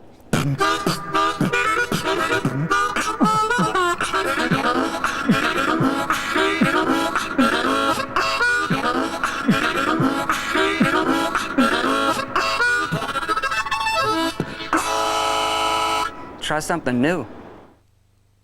No deposit, no interest, no repayments till 2010 in Harvey Norman's massive half-yearly clearance. Buy now and save. The latest in electrical, computers, technology, furniture, bedding and bed linen. We're slashing prices to clear the lot. Huge reductions on overstocks and run-out lines. Buy now on no deposit, no interest, no repayments for 19 months. What a deal. Huge savings and no deposit, interest-free until 2010. Scoop yourself a bargain and save in Harvey Norman's massive half-yearly clearance on now. On the way to work, Jack receives a video call from his wife. Their 2-year anniversary is tonight. 1234 helps him order 12 roses. He tells his Foxtel IQ, his other date for tonight, to record the footy. Jack's first meeting is moved to a cafe 4 streets from him. Problem is, he's not sure where it is.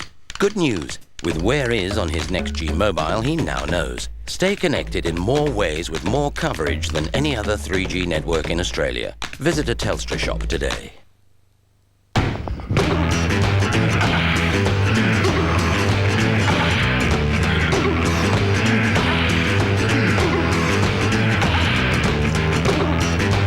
With the availability of a true 1-ton payload and a towing capacity of up to 2.3 tonnes. It's the workhorse you'll never want to get out of. The unbelievable all-new Falcon Ute. Welcome, gentlemen. Here is where you get to feel alive again and indulge your senses without restrictions. Who challenges tonight? Your test? The ultimate double whopper. Double beef, double cheese, double bacon. Your reward? It's the ultimate in taste. He's gonna do it! Come on, get it in there! The ultimate double whopper. Can you handle it? Fox Sports in Australia, get off your seats, get up and look at this. Oh, look at this. I'm saying. This is superb. Brilliant stuff. As they go, let's go racing for 2008. World Superbikes. Here comes Bailey. Round 7 from Germany, 7:30 tonight. Live, Fox Sports 1. Step inside the coach's box with Fox Sports and Jim Beam AFL Fantasy. Watch all your footy on Fox Sports and use your knowledge to put your best on ground, round by round. Get the latest AFL news plus fantasy-specific articles to sharpen your coaching skills. Join any time and take on the office, your family or your mates for a share of $8,000 in weekly and major prizes. A team of champions or a champion team. With Jim Beam AFL Fantasy, it's all up to you at foxsports.com.au.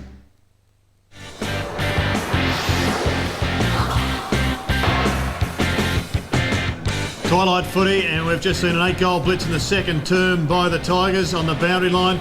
Lee Colbert is with their injured skipper. Lee? Thanks, Jared. Kane, interesting game so far. First quarter not so good, second quarter outstanding.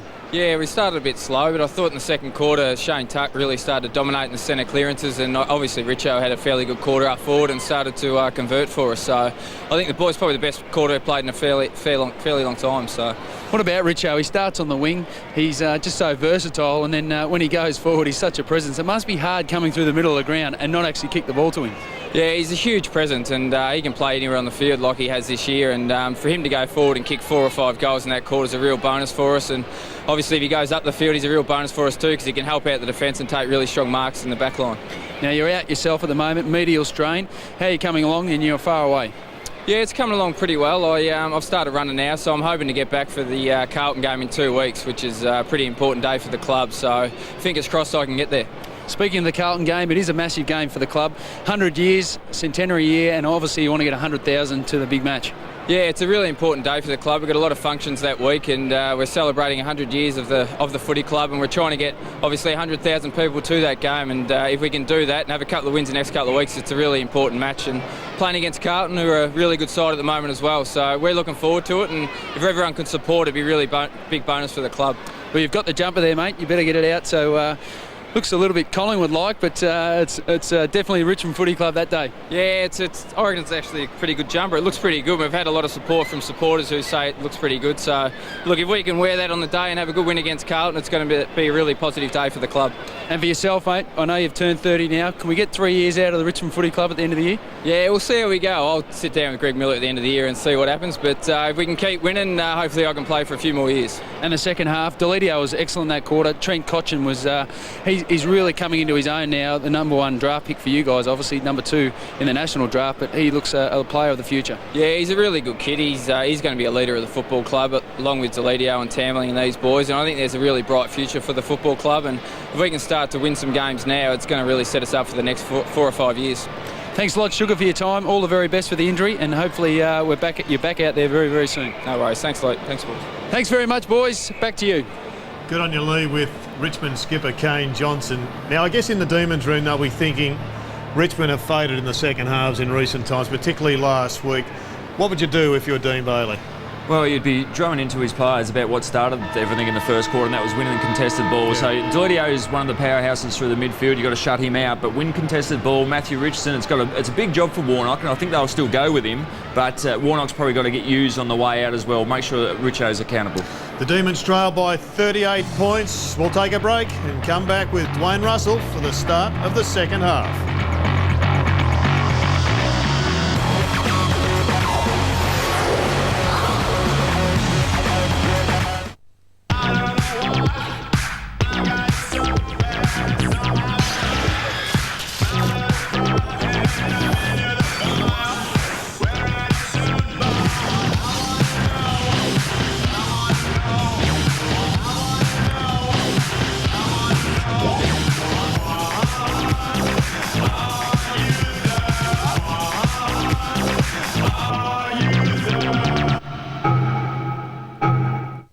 Experience LA concentrated with BMW InStyle Magazine and Tireways International. With $2,000 in use of a BMW 1 Series, you'll enjoy 5 days in Hollywood with tickets to the Grammys. Enter at the BMW website by July 20.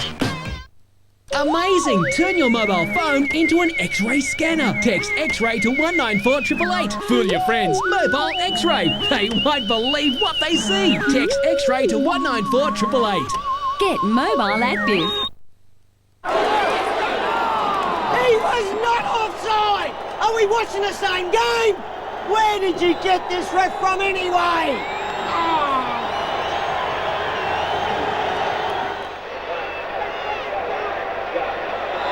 Come on! He's originally from the Gold Coast and now he lives in Sydney, and he's a Scorpio.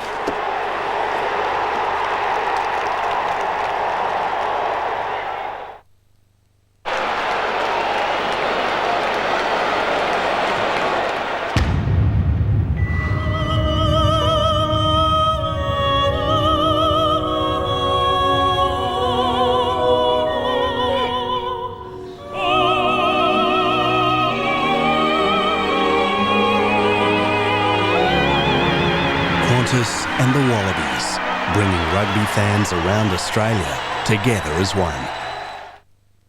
Live tomorrow at 9, the Boomers World Challenge exclusively on Fox Sports. Oh! With Olympic selection on the line, the Aussie team test themselves against Iran in a 3-game series. Game 1 live tomorrow at 9, Fox Sports 3. When you step inside a ring to fight another man, there's no going back. I never ever thought that this would come to this. But 16 years since their famous last fight, Jeff Fennick and Azuma Nelson will face off once more. And then I'll show you, I'll knock Azuma Nelson out. You'll remember this fight for their lifetime. Go behind the scenes of their comeback.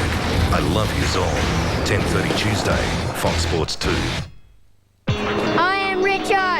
I'm Jonathan Brown. I am Sean Higgins. I'm Gary Ablett Sr. I'm Gary Ablett Jr. I am the great Ron Barassi. I'm the Wiz. I am Nick Rewards Curry. I'm Daniel Kerr's Blistering Speed.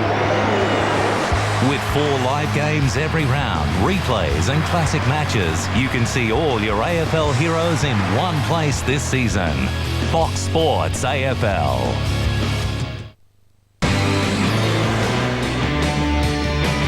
It's half-time. Time to grab a Hungry Jack's Whopper, official burger of the AFL.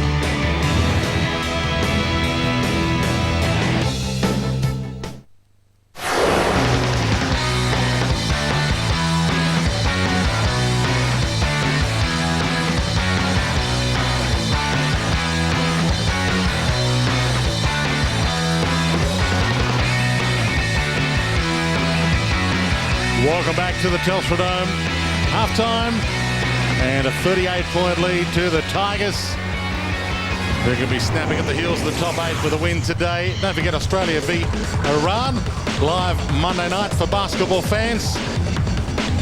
Flick over after the winners. Jared, you won't be watching because you'll be on the couch, but basketball fans across the land, live 9 o'clock, Fox Sports 3, Monday night. Plenty of sport coming your way on Fox Sports. A lot on the plate for the Demons. 38 points the deficit. After they look so good at stages in that second term, and led by 9 points at quarter time, Melbourne, after a 5-goal to 3 opening quarter. Carlton having won today inside the 8, but Richmond with a win today would be just outside the 8 as well. And finals might be on their agenda, the way they played that second term. Underway in the third quarter. We'll get another ball up. Thanks, Brock. Thanks, mate. See the rugby sign from last night's rugby here, and that's why there's a little bit of mud down the centre strip here at the Dome. And it has been cut up a bit. On again. Players can't break free. We'll get another ball up. Well, it's a better start for Melbourne, at least the way the second term finished. Richmond were well and truly on top, and their ability to clear the ball from the centre corridor and the centre stoppages was getting monotonous. But now they've always got one-on-one stoppages. Still me. McDonald gets there. Still me. Flips the handle to Warnock. McDonald. It's around Brown. Wanameri. Davey. Interesting matchup going head-to-head. Nathan Jones and Brett Delidio. Dangerous. And White gets the free. That was fortunate. Just the idea of passing to that position of the ground was not the choice I'm sure Dean Bailey had in mind for his players. McDonald got a nice overlap with Wheatley. Bartram, and Wheatley's still there. Well, the problem was still there that now he's got Bate had run into the spot. And they can send this long towards the square. A little low and getting back Richardson. Moore. And now to the open side. McGuan. Tambling. Not a lot to go to. And does the right thing and not turning it over. Oh, he takes on Davey and wins. Oh, he'd like that. Down the boundary. Sends it long. It's a 2-on-1. Schultz is the one. Warnock. Good tackle by Schultz. Tied it up. That's the best he could possibly have asked for. And held to him. No prior. Tackle straight away. Good decision. Didn't have any prior opportunities, you heard. Both holds. Simmons and White tie up. Tuck. Manufactured a kick. Junior McDonald on Cochin. It's a big grab. It's an All-Australian Junior McDonald. In that role. Negative player. It was one of those ones where he dived in with the head. The umpire was aware of it. No free. Tiger players on the bench. Oakley, Nichols, Patterson. Warming up, preparing to come on. And White climbs high. No one breaking free, and we'll get another ball up. Straight up. You've joined us late. Melbourne led by 9 points at quarter time. Coming straight back. Play holding, play on. The reach down to Tuck. Massive players around this ball at the moment. Melbourne just trying to block it up. No, he was your own player who fell on. Going to have to start scoring at some stage to win this game. Yeah, I think they had to get some sort of control back in the game. They were just being bashed in all facets of the contest, and this is a good start. A good starting point to launch the second half. Simmons knocked it down. McMahon, Cochin, stops, shrugs the tackle, slips a handball out. Jackson, bouncing ball to full forward. Revolt's tackle was good. Handball comes up though to Colin Garland. I'll get out of trouble. Frawley thought about going back to McLean. Yeah, had to use it a little bit quicker. Bruce, but McLean ran on. He's going head-to-head with Tuck. Sylvia, and boundary line almost. Played the free kick for a chop on the arm. Okay. So that was probably a bonus there. They just didn't maximise their opportunities coming forward there.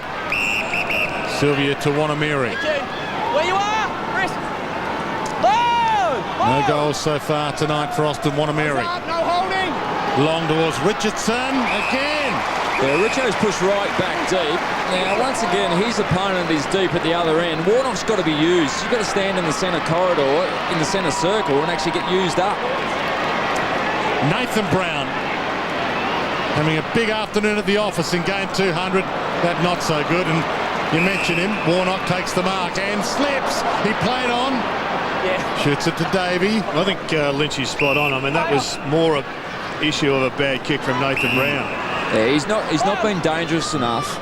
He's not getting into a dangerous position. He's got to make Richo come out and pick him up. So now he should be pushing the centre half forward so Matthew Richardson just doesn't sit back and block up as he's doing now.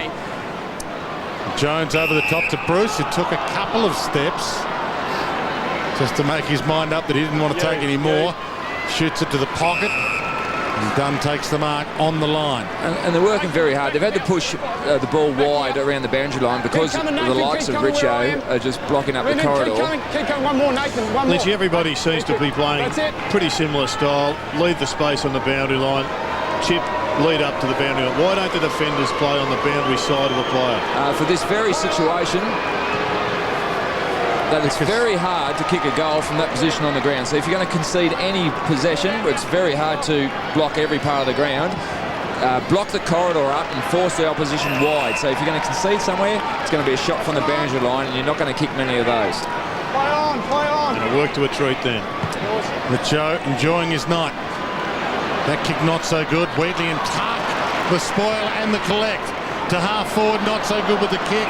And Warnock, Richardson's man. And once again, dumb play from Richmond. They know that their setup is Richo playing deep, which means Melbourne are going to have extra players there. They've got to think around it. Bode to Bate. Frawley, trouble. Johnson dragged down, threw that out. Revolt with style. And Nathan Brown, who's got an abundance of style. He sends it long. Almost, but not quite. Cochin, one-on-one. The old man and the young boy. Cochin got it out. McDonald's tackle was good. Warnock, Davey, Cochin fights on. Can't smother the handball. And Garland relieves the pressure. Bode. Bate. Miller. 79 to 42. Bate again. Where you are. So they've stopped running from behind the D's. They certainly had their hand on the ball, but it's play on there. And he got the free. Lucky Very free. fortunate. Clint Bartram. In the first quarter, though, the Demons had possession and they were running very hard from the defensive side. They've got no runners now. They're just lining up. They're standing still. Done. Bate. And once again, Richardson's 60 metres away, so they just can't bomb the ball long. Wheatley.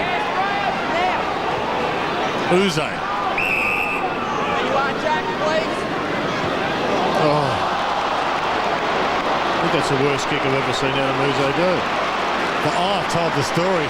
Not only you, Jared, but about 25,000 said the same thing at the same time. Deledio. Tuck. 18 possessions for Deledio so far. And he might get another. He does get another one here. got on the end of the kick, and he has it at half-back. 19 possessions. Just gets rid of it in time. This is going to work because they've got the double overlap. McMahon, McGuan. Richo's taken seniority. Well, he did. More. Probably wasn't the ideal target, but he certainly pushed his teammate out of the road. Went 8 metres. White. Schultz. Almost 50. Long kick. Schultz on the end of the tuck kick. Takes the mark.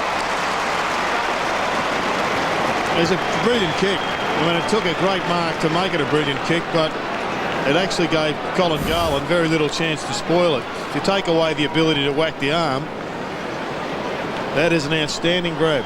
But that was a one-on-one contest, which the Demons just haven't been able to get for quite a while at the other end of the ground.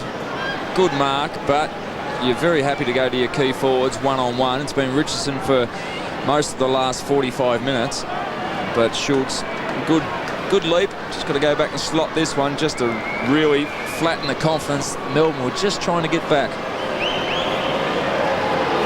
Well, that sterile play for Melbourne has stopped Richmond's momentum. Schultz, another miss. A little inaccurate today. Chris Johnson. Dangerous kick. Morton went hard, thumped it away. Sylvia gathered it. Danger again. Morton came at Johnson, and the other Morton, Kale, feeds it off to Sylvia. And now Uze tucked up against the boundary. And a good fly and a good grab. As you said, Colin Garland might be star of the future for the Demons. And he might yet have a future in the forward line. Stay there, stay in that line. He likes his chances here. No, he doesn't. Hale Morton. Yes, thank you. Who's been turning it over a bit today, as he did last week, Carl Morton. 9 kicks last week and only 2 hit the target. Oh, that was a poor kick. And he's done it again. Foley. Mann. Richardson. Oh, that's a good handball. Nice release handball for the 1-2. Revolt didn't give it back. Should have given it back. Richo gives him a spray. Gives him a good Richo spray too. I mean, the handball Richo gave him was only meant for the 1-2 back. It was a 1-2 setup for sure. He was never meant to kick the goal himself. Got to say, though, Jack Riewoldt has really impressed over the last half dozen weeks. I know he got dropped, and I was surprised at that, but he's come back really well. And I think if he could do a really hard summer with the runners, he could turn himself into a midfielder. Garland, short-ish, and it's been plucked by Uze. Stay there on that line. Maybe beyond his range. He had a shot from probably a metre or 2 closer in the first quarter and couldn't get the journey. Me! So the man who gave it to him gets it back, Colin Garland. Here. But I agree with Riewoldt. He's an exciting player. He's got some spring. He's got some reasonable pace off the mark. If he does work on that ability to get up into the midfield, his fitness, it'd be an extra string to his bow to be a midfielder that can go forward and take a good contested grab. He's a bit undersized to be a key position player, so he's got to get the miles into the legs. Nice kick. He's got what it takes. Kicks an important goal. I'm not sure what the stats are, but Melbourne from their kick-ins have been very effective, and I don't know whether that's an indication of Richmond's man-on-man that they're implementing at the kick-outs is not working. It certainly doesn't, for what I can recall, in the first half it's really struggled, and they've been able to get the ball from one end of the ground to the other to at least get a shot on goal, and that was another instance. Good conversion. Mentioned that he kicked 10 goals in a local footy game. Colin Garland, as Brock McLean gets some treatment. That was for North Hobart, so it's one of the better teams down in Tassie. Before got invited to train with the Tassie Mariners when the Tassie Mariners thought he wasn't quite good enough. White sprints clear and wants to set it up or take them all on. Goes long and high. Getting back, taking the mark, Simmons. He just held his man up, identified the drop zone of the ball, and then dived there at the last second. And that's where I think we briefly spoke in the first half, where if you can rest your ruckman forward, you've always got the option as a bailout just to bang the ball along to the top of the square, and at best you're going to get a great contested mark like that, but at worst you're going to have a contest where the ball can spill to the front and your forward runners can always have a chance to have a snap-on goal. But that was a quality contested mark, but the ball came in long and quick to a man that's quite capable of taking a very good contested grab.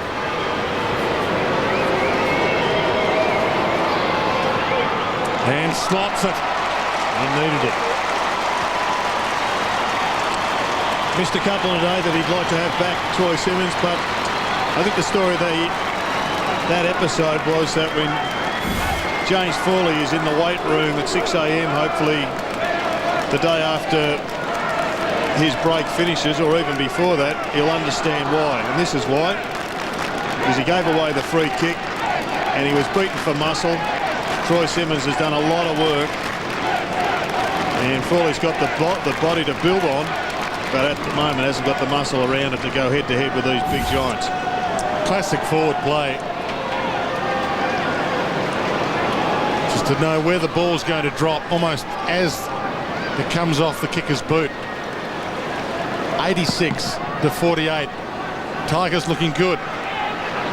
Bruce slung, gets the free. Jackson holds it up, doesn't give him 50. Must move it on quick. He's had players run out of the centre just before Richmond and Richo get back and block it up again. A terrible kick. Jeff White had to try and half volley it. Toe poke by McGuan. Gathers. Garland sweated off and tackled him beautifully. No prior opportunity. We'll get a ball up. No prior opportunity. You heard the call. On the side. Played 14 minutes third term. Rob McLean continues to get some strapping on the nose to try and stop the bleeding so he can come back on. Good bump, but the ball stayed in. Cochin left it in, and then he got back and got it. McDonald gave to Jones. Hands it up to Johnson. Still in play, and Patterson can't keep it alive.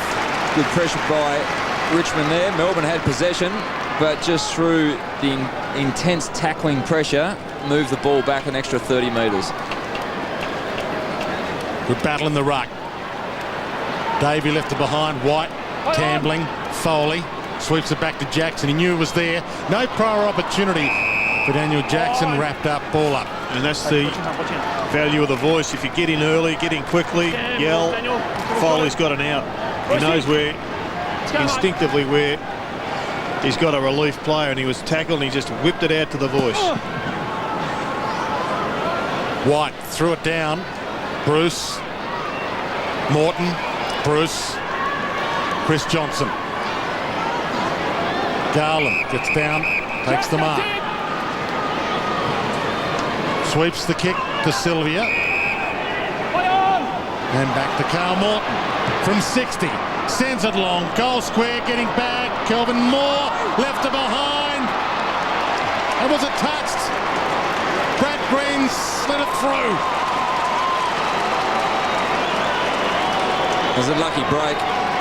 The kick there from Morton wasn't a great one. It went straight to two Richmond defenders, and unfortunately the Richmond defenders there just spilt the ball, and Green's just popped up and slotted one through.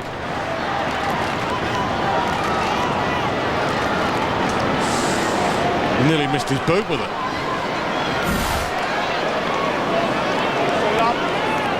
$86 to 54.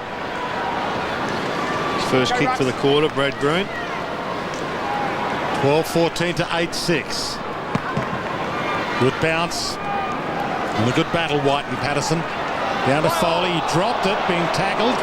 Back in, gets a second chance. Sweeps it up, but stolen by White. Garland having an influence. McLean's back on. No strapped. Johnson. Hands are solid. A strong body.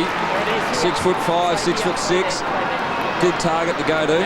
Wheatley, the designated kicker. Can kick a long ball. And it's a rocket. Touched by Bowden on the line. No Melbourne player back there on the line to help it through. He might get it again here. Almost Wheatley. And mark to McGuan.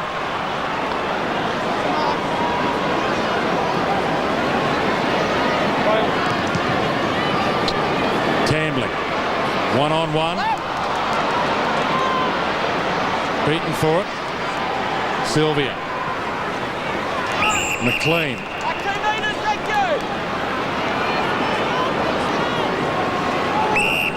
Johnson. Miller. 55 out. Open forward line if he gets it in there quickly. Tigers getting players back now. Short. Touched. Turnover. Polak. Tuck. McMahon. Oakley Nichols. Chris Hyde working really hard to give him an option. And Deledio, who's having a spectacular night. He's done this a few times. Bounces away. More handballs than kicks this year, Deledio. For some reason doesn't want to kick all that often and causes the turnover. Sylvia Long. Davey takes them on. Gets the kick away. It's all about the bounce. It skids on. They continue to fight the D's. Well, this has been a brave comeback from Melbourne. They were absolutely smashed off the park in the second term. And through play like this, Deledio just carrying the ball. On this occasion, it was a poor option to just handball the ball to Tambourine. Sat him under the ball too much, caused the spillage. And Aaron Davey, as we know he can do, ducked around his opponent and slotted one from 50 metres. Very important to convert that opportunity. And after shutting the game down for the first 5 minutes of this term, Melbourne have just been able to get a couple of goals on and narrow the gap. And if they can get themselves another goal or two closer, it's certainly going to be a very interesting last term. Back to 25 points. It was 38 at half-time. Umpire's gone down and heavily too. He's not moving. Blow the whistle. No one's in control of the game. There's other two umpires out there. Bate 100 yards away. Chases this down. Moore's with him. Well, we used to only have one. It's true. Moore. He's just gone sat in the forward pocket for a few minutes to get his win back. Bode. He beat Brown, gave it to Jones.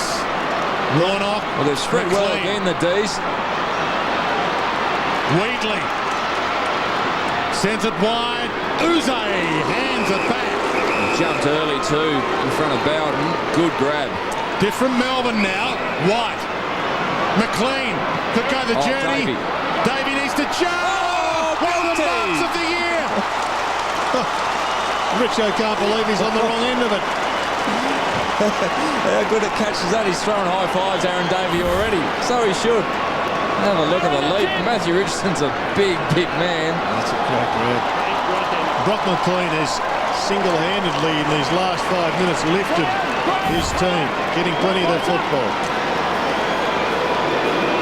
Just needs to complete the double. Oh, well. Great mark. Great goal. Melbourne continue to come. Well, we've seen a complete reversal on the second term. There's the umpire, caught the big whack. We'll just have a look at the replay here. Not looking good for Shane Tuck. I think he was pushed into it, so I don't think Shane Tuck should be in strife for that. But the possession count, as we just have a look at that big hang from Aaron Davey, is 82-44 in favour of Melbourne, and that is a complete reversal of the second term. They've gone about this in a very good way. They've been able to stem the run of Richmond, and I just lost you there for a second. They just took me off there for a minute. Thought it wasn't that bad. I thought it was a fair point, but anyway. The issue is they've kicked 3 goals in a row. They've got to maintain that rate. They've got to continue to wind this deficit down. White gets the clearance after a sloppy bounce. McLean got it from McDonald. Bouncing ball, and it's unkind for Garland. Bumps Richo out of it. They fight on. Cochin dragged down Wheatley. Boundary line's been found deliberately. We'll get a ball in. And you called young Garland there. He's been one of the leading players for the Demons in this quarter. He's had the 7 disposals and hit the target on each occasion with his goal.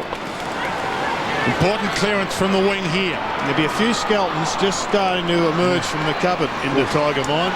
Bruce, McLean, Wheatley, McDonald, White.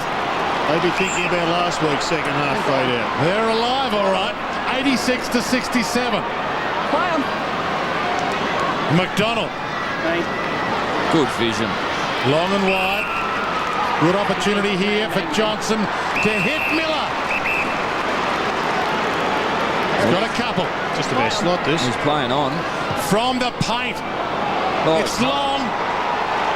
It's either a goal or it's marked on the line. Bowden's face tells the story.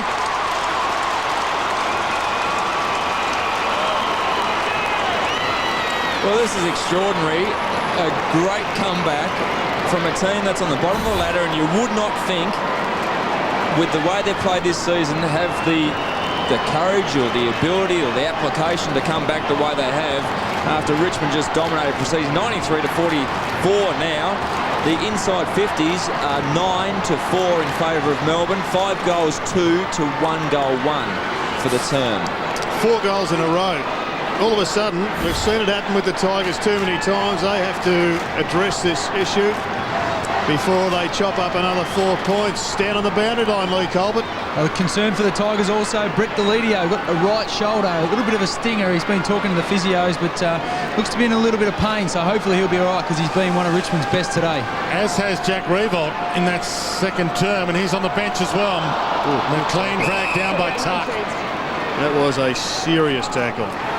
McLean won't mind it. He's a tough character. He's been beaten from pillar to post today. Contested possessions 19-14 in favour of Melbourne. Ball thumped down. Wheatley. Bruce. And somehow they find players free continuously, Melbourne, in this third term.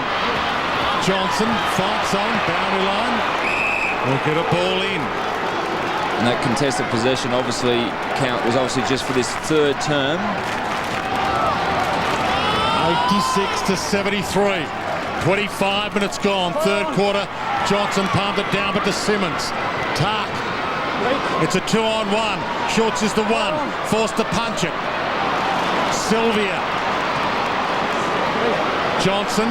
Simmons got there, made the contest. Foley. Tark.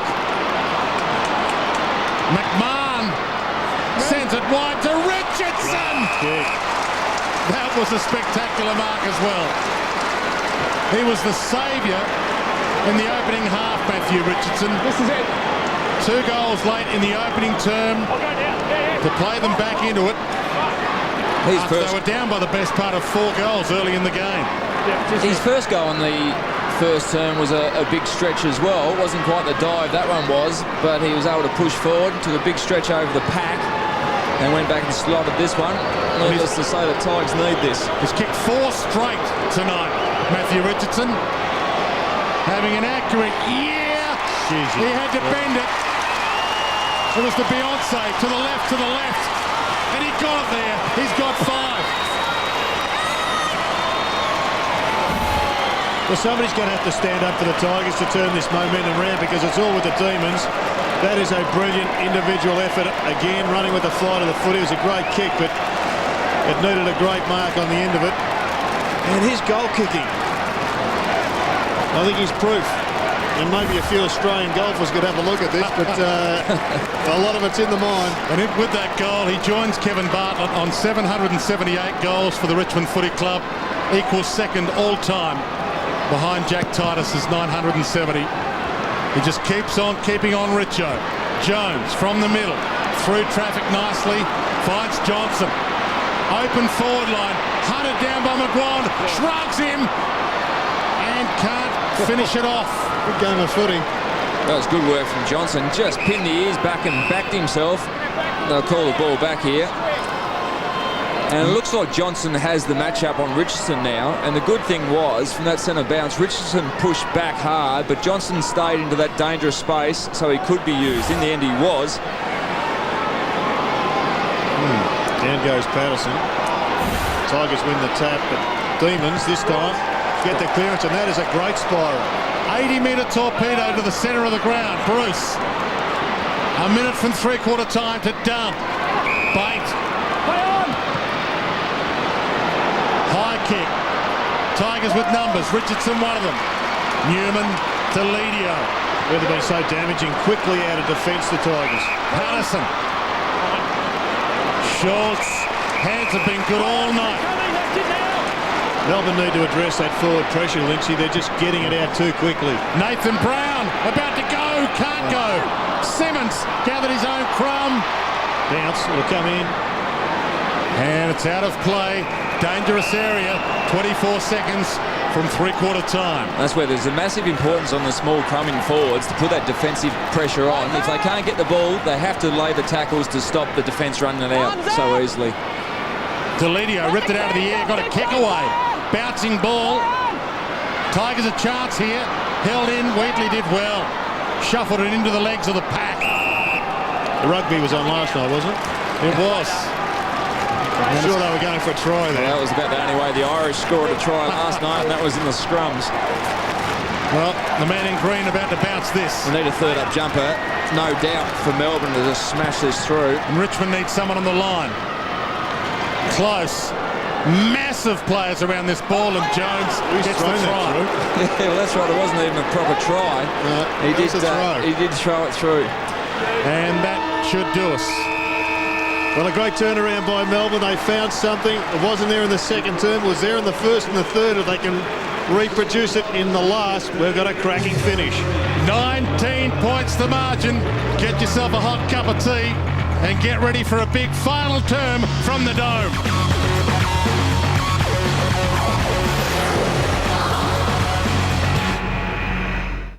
Last night, I was abducted by aliens. They beamed me up on board their spacecraft and conducted all sorts of weird experiments on me before returning me home. Then they took 2 of my cows and flew away. You, want to see the video? Panasonic SD card camcorders. So small, they fit into your life.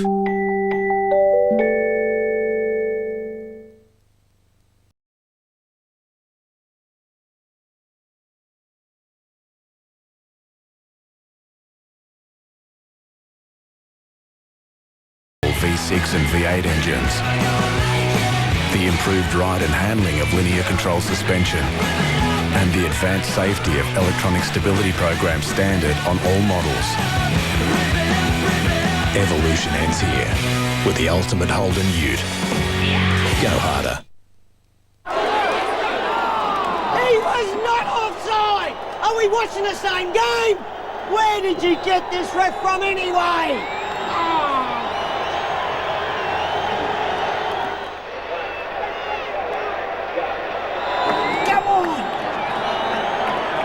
He's originally from the Gold Coast and now he lives in Sydney and he's a Scorpio.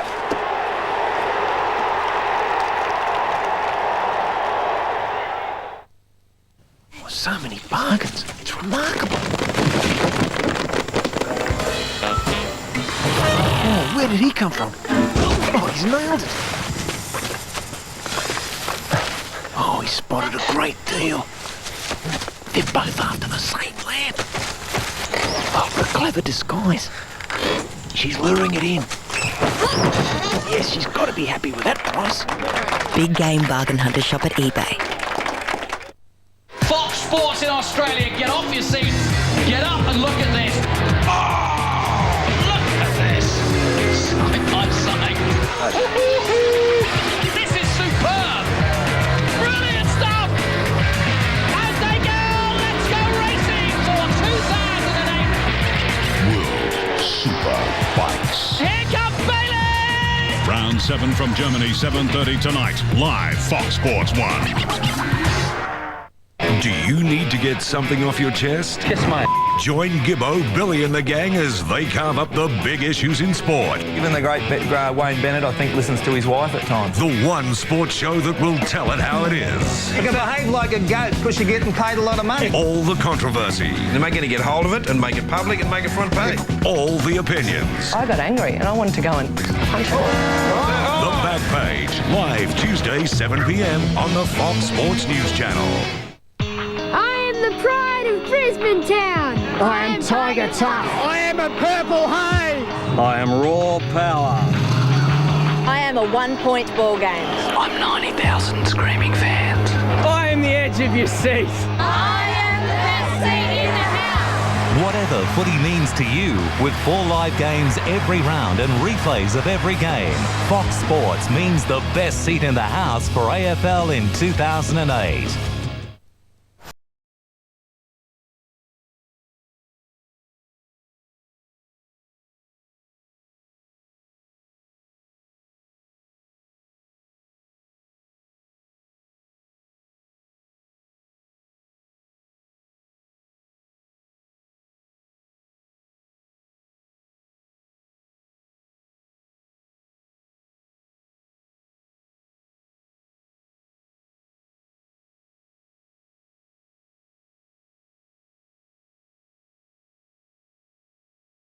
Their chances of finishing in the top 8 with a win tonight. Melbourne will enhance their chances of getting off the bottom of the ladder and not winning the wooden spoon. And it's a 19-point ball game at three-quarter time.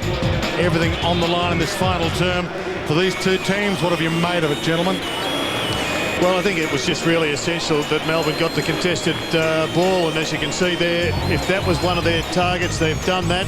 Uncontested possessions generally follow. They really slaughtered Richmond in that department. They didn't get anywhere near enough of the footy, the Tigers. And effective disposals was the killer. Richmond just slaughtered the footy when they had it, and Melbourne were far better than they were in that second term. Their efficiency, yeah, very good, and they had some valuable targets up forward. Miller is in this game. We spoke about him before. He's been an effective target and got Lee Colbert down on the boundary line. Thanks, Dwayne. Yes, well, before the game, Dean Barley spoke about a consistent four-quarter effort. He certainly got that in the first and third terms, but it was Colin Sylvia who actually got the ball going for his club. He had 7 possessions on ball. Cameron Bruce was another one back into the action in that third quarter. He had White for most of the first half, and then Jackson went on to him, and also Chris Johnson had a very good quarter. But in order for Melbourne to win, they need a lift from Green. He only had 1 kick in that quarter, and also Lyndon Dunn needs to get more of the ball for the Demons to win. Certainly got to share the workload right through the middle of the ground. It's been a hard-running game, Alistair, and I think fitness will play a fair part. Tigers have been wanting in that department at the end of matches, and really she's an open slather if Melbourne desperately want this win. They'll be looking at some of their small forwards, as we touched on the end of that quarter, at both ends of the ground for that matter. When you get the ball in, don't let it come flying out, and both teams have been guilty of that in this game. Look at the likes of Aaron Davey, Wanamiri have got a genuine pace for Melbourne, got to hold the ball in. Kicking goals is one thing, but creating spillages to cause goals is certainly a priority for those guys. 19 points the margin. Final term underway. Patterson into White. And the immediate clearance though for Foley. It's to half forward. Nathan Brown, but the whistle's blown. He'll come back. It's a throw. Which is and no 50. Very fortunate for the Demons there. Yeah, a great start. Oh yeah, there's a throw. It's the second one today. That one's cost a goal. The other big issue, singular issue, they've got to find someone to stop Richo. 5 straight, heaps of possessions. He's been the difference between the two teams. Green got it from Warnock. I just don't know whether they haven't actually got anyone who can go with him in the air. That is certainly a major issue. I think this man here, Wheatley, might be a good matchup just to really hurt him on the way back. Well, he beat off Riewoldt there. Wanamiri couldn't mark. Off hands, Delidio tracks it down. They track him down. Ball up. I wouldn't want to take Miller away from the forward half. He's been able to do a good job up there, and they don't have too many other players with the body size to go with Richo. Patterson bump. White's free. We do see that occasionally. Normally, ruckmen are allowed to make some contact. Now, White was off balance there. If he had good purchase of the ground, he wouldn't have got knocked over. It wouldn't have been a free kick. But the fact that he went to ground, he was given a free kick. Those ones puzzle ruckmen, modern-day players on a weekly basis. They puzzle everyone. Essentially, ruckmen are better off occasionally taking a dive. White. Big kick. Big kick. Massive start to the final term for Melbourne. Well, you'd hate to see the situation come in too often, but why wouldn't you fall over in that situation and say it's a big reward there? Just looked as if he was going for the man and not the ball at all, and he's just bumped him out of the way. Well, Well, he's taken White's line when he was going to jump. That's certainly one thing that the umpires don't rate highly, but not often you actually see the player go to ground, and that certainly emphasised the mistake maybe by the Richmond ruckman, and certainly conceded the goal. What's so frustrating is almost every centre, every bounce around the ground and every throw-in, ruckmen are allowed to grapple and wrap each other up. Patterson won it, and Jackson stole it. Kicks toward Richardson, got a hand on it. Couldn't rake it in. Back in, gets it out. Brown and Hyde, they share it. Brown wants to find a target. High kick. Richardson to fly, can't get near it, and Warnock marks. Once again, the Tigers getting the ball out too easily from centre clearances. Match stats show 15-9. Green sent it long. Wheatley had to go back and get it. Richardson tracked him down, caused the turnover. Tark pokes it. Good fly, but no mark. Off hands. Brown dives in. McDonald can rush it behind. He should be able to clear this. Frawley's out in space. Oh, he's gone to the wrong side, actually. It's good effort by the inexperienced Jace Bode, who's had a challenging, but he's done a pretty good job on Nathan Brown. Brown's obviously been relatively effective, but with 17 possessions, but Jace has kept his job going. Bartram got it from Garland. Gives to Wheatley. Wanameri short. Got to get it in quick and long. Just pokes it, hoping for Davey. That's a good mark. Wasn't a great kick. There it is here. I just thought Brock McLean in the goal square might have been the option, but once again, they're happy to use the ball short. He can slot this. In the end, it was a great grab. He's kicked 2 goals tonight. He can slot this. Both at the other end. And he spears the pass back to the man who gave it to him. They're sharing it around, the boys. Wanameri will line up for his first. Well, he hasn't had a big game today, Wanameri. He's had just the 7 disposals. Hasn't kicked a goal as yet.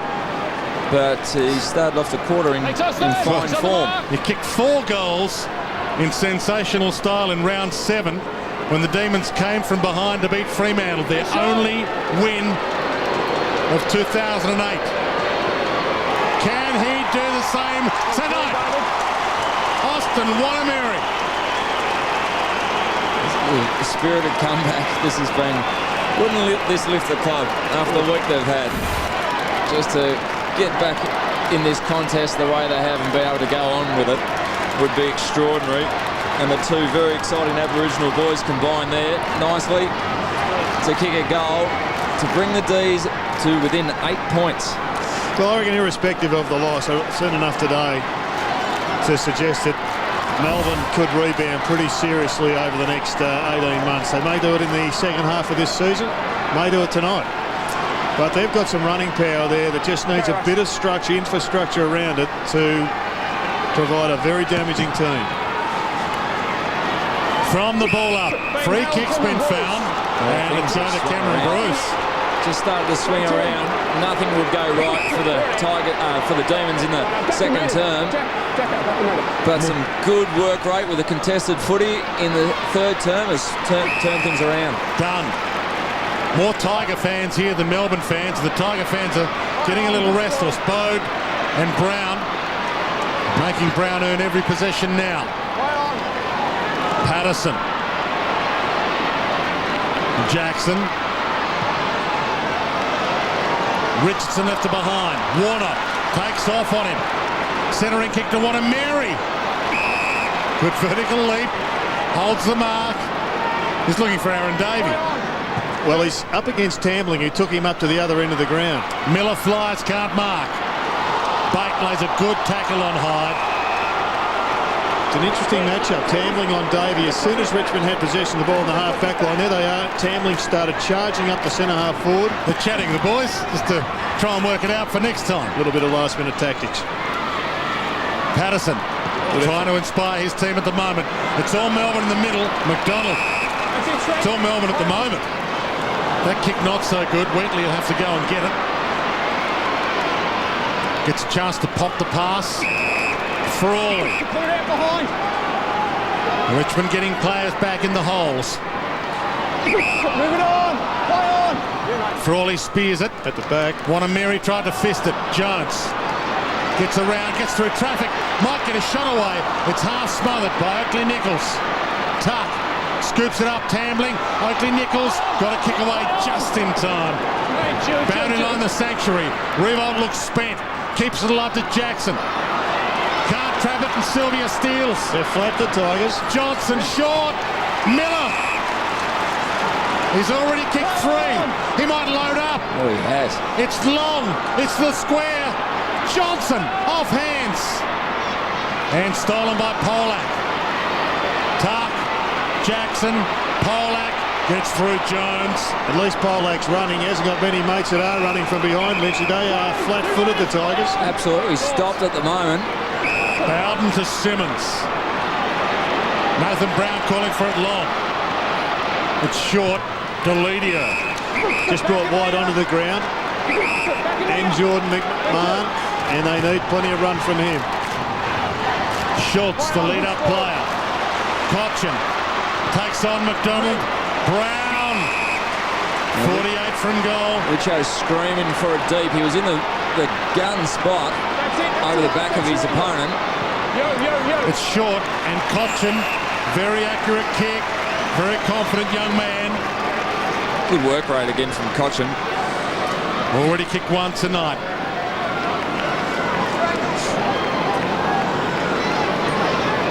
Bright future ahead of him. He's got the captain, the man who's won the last 2 best and fairest at Melbourne, James McDonald, on him. That's how much Melbourne rate him. And he bends it a little, but not enough. Behind.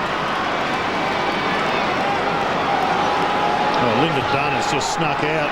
Paul Wheatley still hasn't found him. The crowd's calling. He plays to himself. Heads to the other side. In fact, goes straight down the middle. White. He's got a couple to beat. Good fly, Bowden. Thumped it all the way back. Cochin slips it to Jackson. Caught. Good tackle by McDonald. Got a kick away. Wheatley. Boundary line looming. Out of play. Not sure that was the right option for Paul Wheatley unless he's been instructed by the coach. Missed a massive opportunity there.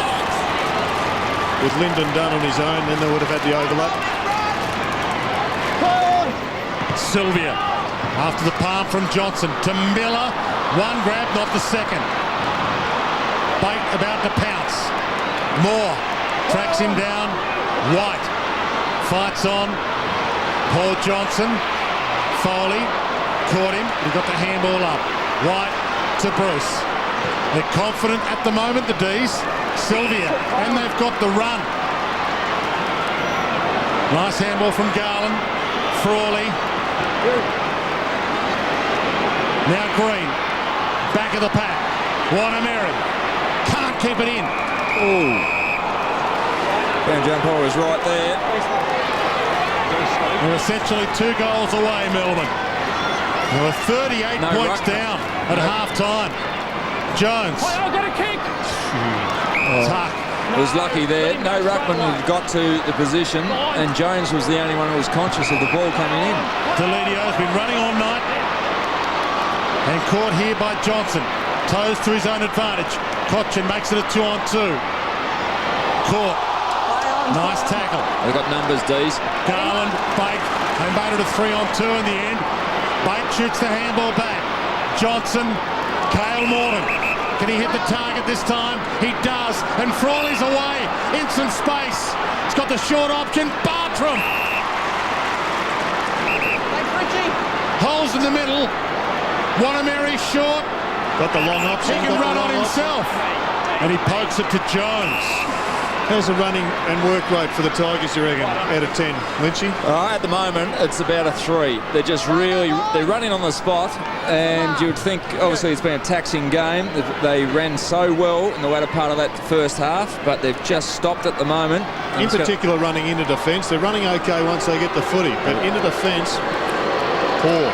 To make it a 3-point game, he misses. Just scrapes through for a behind. 8 points the margin. He's played 12 minutes. Final term. Important kick in this. And this is a great indicator of how well you're running. There is no one leading for him whatsoever. There was just stationary targets all over the field for the kicker. Bowden to Oakley Nichols to Polak toward Richardson or the boundary line, and Richo assists it over. Throw yourself forward. Both these teams with some skeletons in their closets. Melbourne only won one game this year.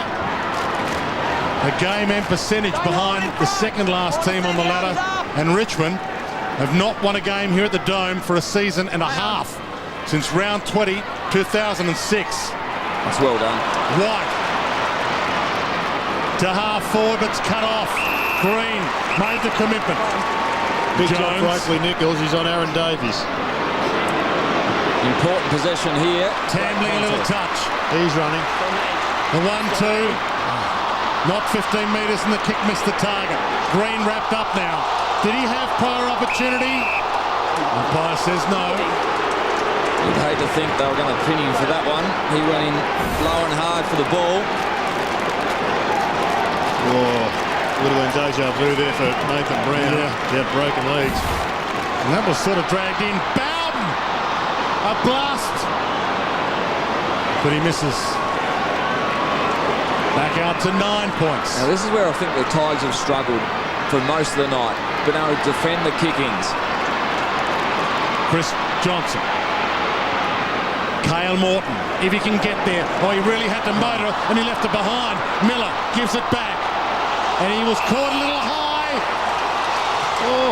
They're going to generate another shot on goal here, the D's from a kick out. Bit lucky there, Morton. Was he what? To send this long from 50. Another wobbler off the boot, and it's cut off. Polak got back. Big last quarter as Graham Polak. He's one of the few Tigers that are running, and he's locked them up in a critical circumstance then. Tambling to Newman. One of the acting captains tonight, Chris Newman and Nathan Foley. Can they combine to drag their team home? McMahon.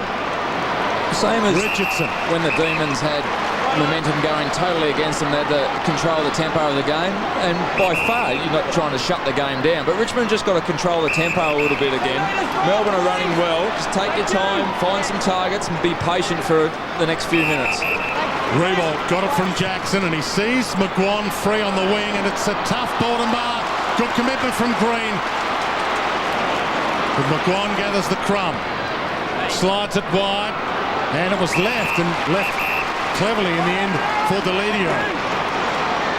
Geez, that was a pivotal contest, that one. Green did well to spoil, but McGuan had the recovery. Simmons again dragged down, no free. Richmond fans screaming for it. Had to be a free kick. Definitely a hold. McLean, the break's going Melbourne's way. He shrugged Foley, had the 1-2 with Warnock. Got the corridor again, the D's. Miller. Oh, and the defensive pressure non-existent from Richmond there. Stop. Cale Morton wrapped up, hands it off. White and McLean tie it up. Right now, Lynch, it just looks as if there's one question, and is Richmond able to deliver the last blow? Richardson on young Frawley there. Oh, sorry. Simmons on Frawley. He initiated contact, Simmons, but the grab of the jumper is usually a giveaway. Should have been a free kick against Frawley. Speaking of frees, that might be an evener-upper. Newman. You'll pull his jumper out. He's got a runner. Little indecisive, but then feeds it off to Deledio. He's been the general. Good fist away from Brown. Tackle late by Morton. Sylvia. Garland. Uzo. With poise. White slipped. Polak. Little toe poke. Wanameri. Good commitment from both players. Newman threads his way through.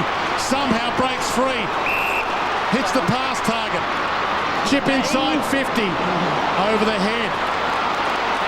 Melbourne with numbers back. Turnover. Brown bends it beautifully. Classic Nathan Brown. Some breathing space. And some brilliance on the right foot. Melbourne had a couple of opportunities. They weren't good enough to take the advantage. And then Richmond got the ball in the hands of one of the deadliest marksmen in the business. This is where it all went went badly wrong. Just inexperience.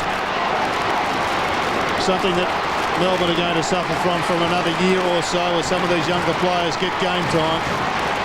You couldn't have got it into the hands of a worse fellow if you're a Demon. Oh, he's a talented player. Doesn't need a lot of the ball. But he's had the 4 disposals and got the 1 goal so far in this term. That's 20 for the night. The Richmond chant rings around the dome. McLean. Wheatley wide. Bowden almost. Uze. Shoots out a handle, but White gobbles it up. Shepherded by Patterson. Not 15, it was not 7. Bowden tried to claim it. Slipped the pass. Tambling for 50. Set sail long. And he misses. Been impressed with Tambling in this last quarter. He is one of the guys just working really hard and attacking from deep in defence. And at the same time, Montemery, a good chase. He wasn't close enough to lay a tackle, but Dive just got a hand on to put that little bit of pressure on. Bruce White. Bouncing ball. Melbourne essentially 3 goals from the lead now. And we'll get a ball in. We're about to tick into time on final term. Richmond with a win today will be snapping at the heels of the top 8. And they know it. McLean dragged down, ball up.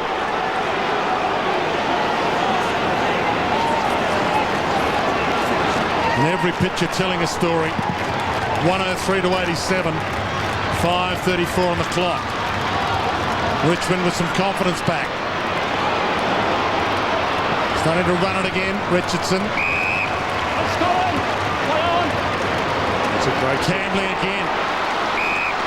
Working hard, shoots the pass. Morton, second grab. We can finish this contest right here. It's a good kick. It's 45 out. Sets this one home. Game over. Mitch Morton. Played on his younger brother for some time early in the game. He's been off for a breather. This, a massive kick for Richmond's season. They've played 20 minutes. Nice off the boot. That's as good a goal as his kick for the Tigers. And I reckon the Tigers may have found the position for Richard Tambling. Yeah, exciting. That's twice in the last 2 minutes he's run off half back. Now we know the skills that he's got. And have a look at the way he passes this. Young Morton would like this every day of the week. That was a beautiful pass. Nothing at all that you could do about that as a defender. It may just be that he hasn't quite got the work rate or the tank to go in the middle of the ground. He tires really quickly. But as a deep defender, whether it be on the half-back line or even on the full-back line as is happening now with Aaron Davey taking him there, he rests up and so then he become a burst runner. 4 minutes 32 left on the clock. Uze with the clearance wide. Wheatley got there first. Delidio chases, hassles, hunts, and in the end pressures him out of play. Big game from Delidio. 28 touches, been involved in a lot of goals, done a lot of running. Richmond fans starting to enjoy it again. Bruce might quieten them up again. Bait from 40. They're not lying down.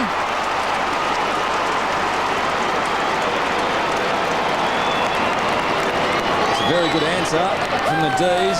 Got their next opportunity to go inside 50. And Bates made the most of that one. And that's some very useful work. They've had a couple of opportunities in the last 5 minutes and when the ball's gone to half forward. And Morton turned one over and didn't quite get to the mark on the other instance. But that is a very handy goal. This centre clearance is going to be very important. Simmons has come back on the ground. And some of the big guns are in the midfield for both teams. Handy bit of work from Cameron Bruce to set it up. 16 points the margin. So 3 goals and 4 minutes. That's the equation. from the ball up. Important clearance here. Sylvia had it, dropped it. Tuck had him, still got him. Precious seconds tick by. Inside 4 minutes. Plenty of space outside this stoppage for both teams. Tuck thumps it on. Richardson trying to pounce Cochin. Hands it off to Tuck. He can seal it. They're in the hunt for the 8th, the Tigers. And that was a good knock forward from that stoppage into some space. And Richmond players ran forward in numbers. And young White was able to clear. Well, there it was, just the finishing touches. I think it was Jeff White that knocked it forward. And there was 3 or 4 Tigers players running out of that stoppage in a wave going towards their goal. They had the space. In fact, I reckon Jeff White was pretty stiff because he had his arm, his left arm, his right arm held by Simmons, who used to be a teammate of. But the knock went to Richmond's advantage. He is having a very accurate season. Shane Tuck has kicked a goal with every shot that he's had. 5 straight. Bruce, Demons continue to fight on. Bait.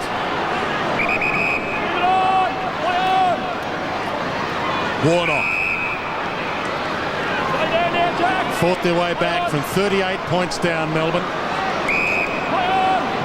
They did lead by 9 points at quarter time. McDonald into the pocket. That's out. And has he marked it on the line? I think when they review the looks at the boundary umpire. Green has been paid it. I think when they review the tape, they'll look back and say we had Richmond on the block here and we just weren't able to take advantage of it. About the 12-minute mark, it looked as if it was just a matter of finding an avenue to goal. But Richmond were good enough to steady. Tucked into the pocket, to the square, dragged through for a behind. Melbourne play Sydney next weekend at Monica in Canberra. Tigers play Port Adelaide at Amy. Port Adelaide coming off another loss today against Geelong. And Carlton winning today, if you were unaware, puts them inside the 8. McGuan. White. He's come down heavy. He has, and he's hurt. He looks like he's about to get up. McDonald to Bruce. Kick half smothered. And good commitment from Uze. Sends it wide towards Miller. Perfect kick. Had to be perfect as well. The Tigers had plenty of defenders back there. Bait. We kicked the last one for Melbourne. Inside 2 minutes now, though. McLean. He could load up from 49. Not bad off the boot, but Richardson was waiting for it regardless. And Richo can eat some seconds away. It's been good tonight, Matthew Richardson. 5 goals. Virtually had every penny that he had spent by three-quarter time, though. Tambling has been good in the final term. Bowden, Tambling. Bowden made it tough for him. Tambling made it look easy. Jackson gets there to make the spoil. Morton. It'll be a win against younger brother tonight. Nathan Brown, well, who better in game 200? He's a big stage player and he can put some icing on the cake. He's been everything, Nathan Brown. He's been Dr. Pink on the footy show. He danced ballet at the Commonwealth Games at the opening ceremony. And he can't kick the goal on cue here. And he followed Terry Wallace to the Tigers. And it was here on this ground the last time Richmond met Melbourne that he shattered his leg. But he is back in form. 34 possessions last week and another good night at the office tonight. McLean. Little 1-2 perhaps. Bartram. No, doesn't give it back. Wanamiri. It's academic now. Plays on to Jones. Back to Wanameri. Low trajectory, and again Richo Marks on the line. It's not the goalkeeper at the moment. Ball set wide and tuck. Not a lot of Melbourne fans in at the Dome. 2 MCG co-tenants playing here. They were shunted from the MCG with Carlton and Collingwood playing there today. But the Richmond fans that have come rise as one.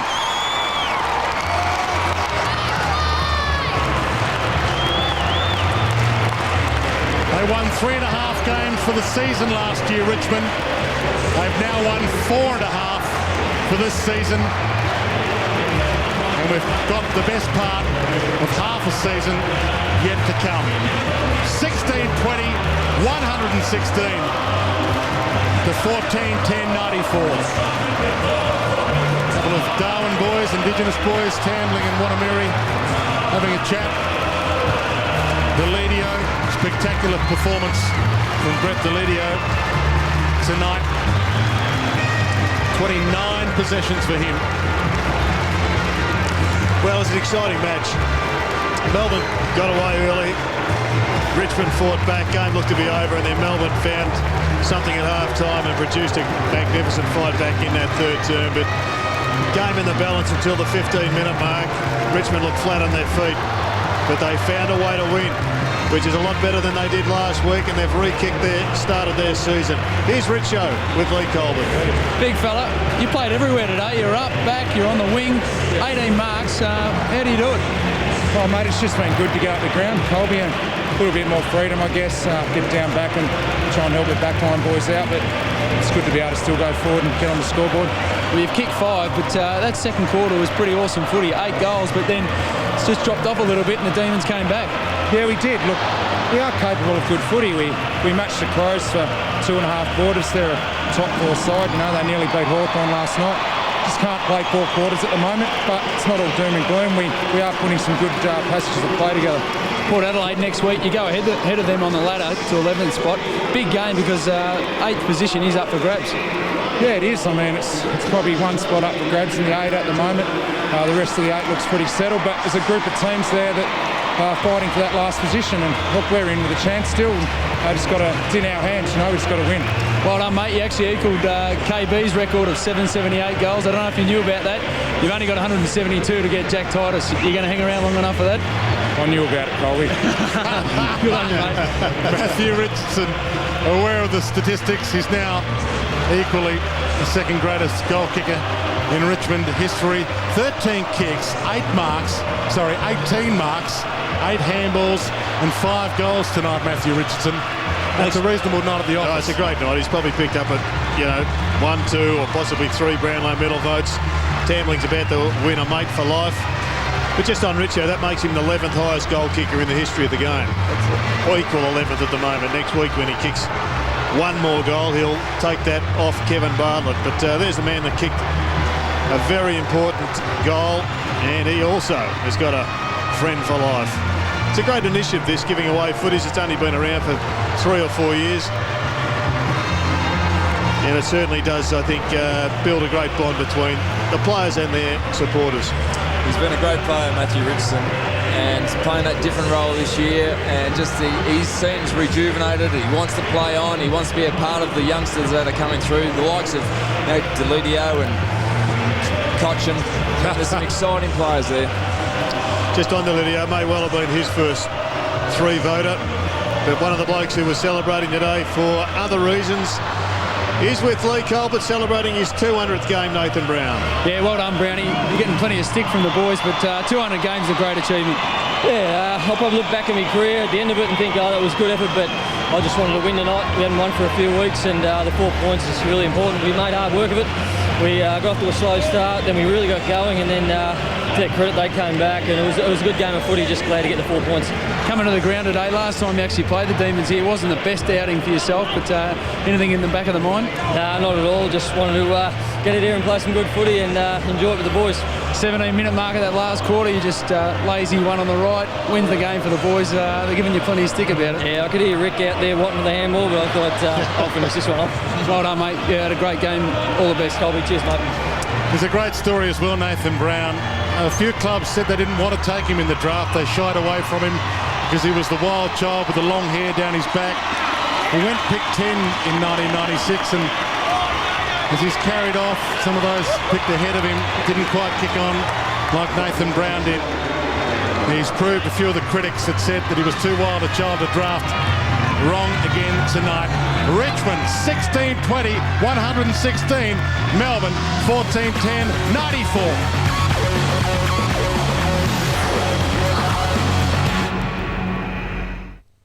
Every true AFL fan knows what makes an unforgettable grab. The perfect timing. Being completely focused and grabbing hold with both hands. Truly spectacular. Once you've got your hands on it, there's no letting go. The Whopper, official burger of the AFL. Stock up and save on everything you need and more at Drummond Golf's biggest ever stock take sale. Callaway Big Bertha 06 irons, set of 8 steel shafts, now $5.58. Save over $400. Save up to 40% on full sets. Cougar Graphite Shaft Hybrids now $48. That's under half price. Save up to 40% on men's and women's high-tech shoes. Assorted gloves too for just $10. But only while stocks last. At Drummond Golf, we'll lift your game for less. Amazing! Turn your mobile phone into an X-ray scanner. Text X-ray to 194888. Fool your friends. Mobile X-ray. They won't believe what they see. Text X-ray to 194888. Get mobile active. Personal investing is like fishing. You need to know where the best spots are. With a little insight from Macquarie Private Wealth, you're fishing in a far bigger pond. Add Macquarie's research, rated #1 by Australia's leading fund managers, and its exclusive access to global opportunities, then you're definitely after the big fish. Have a chat with Macquarie Private Wealth. It'll be very rewarding.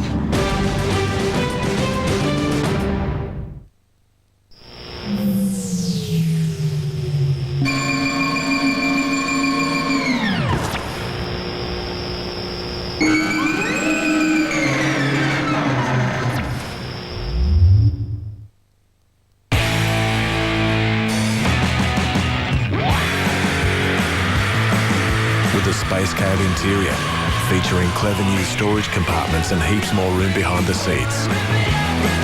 And a rear tray with tough, durable tub liner standard and the flexibility of Holden's new Superbox.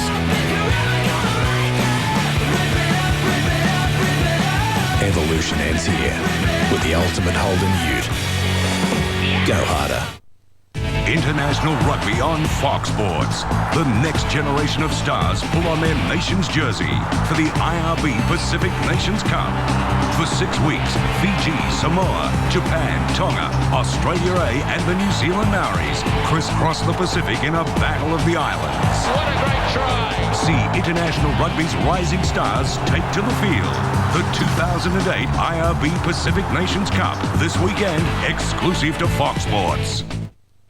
Step inside the coach's box with Fox Sports and Jim Beam AFL Fantasy.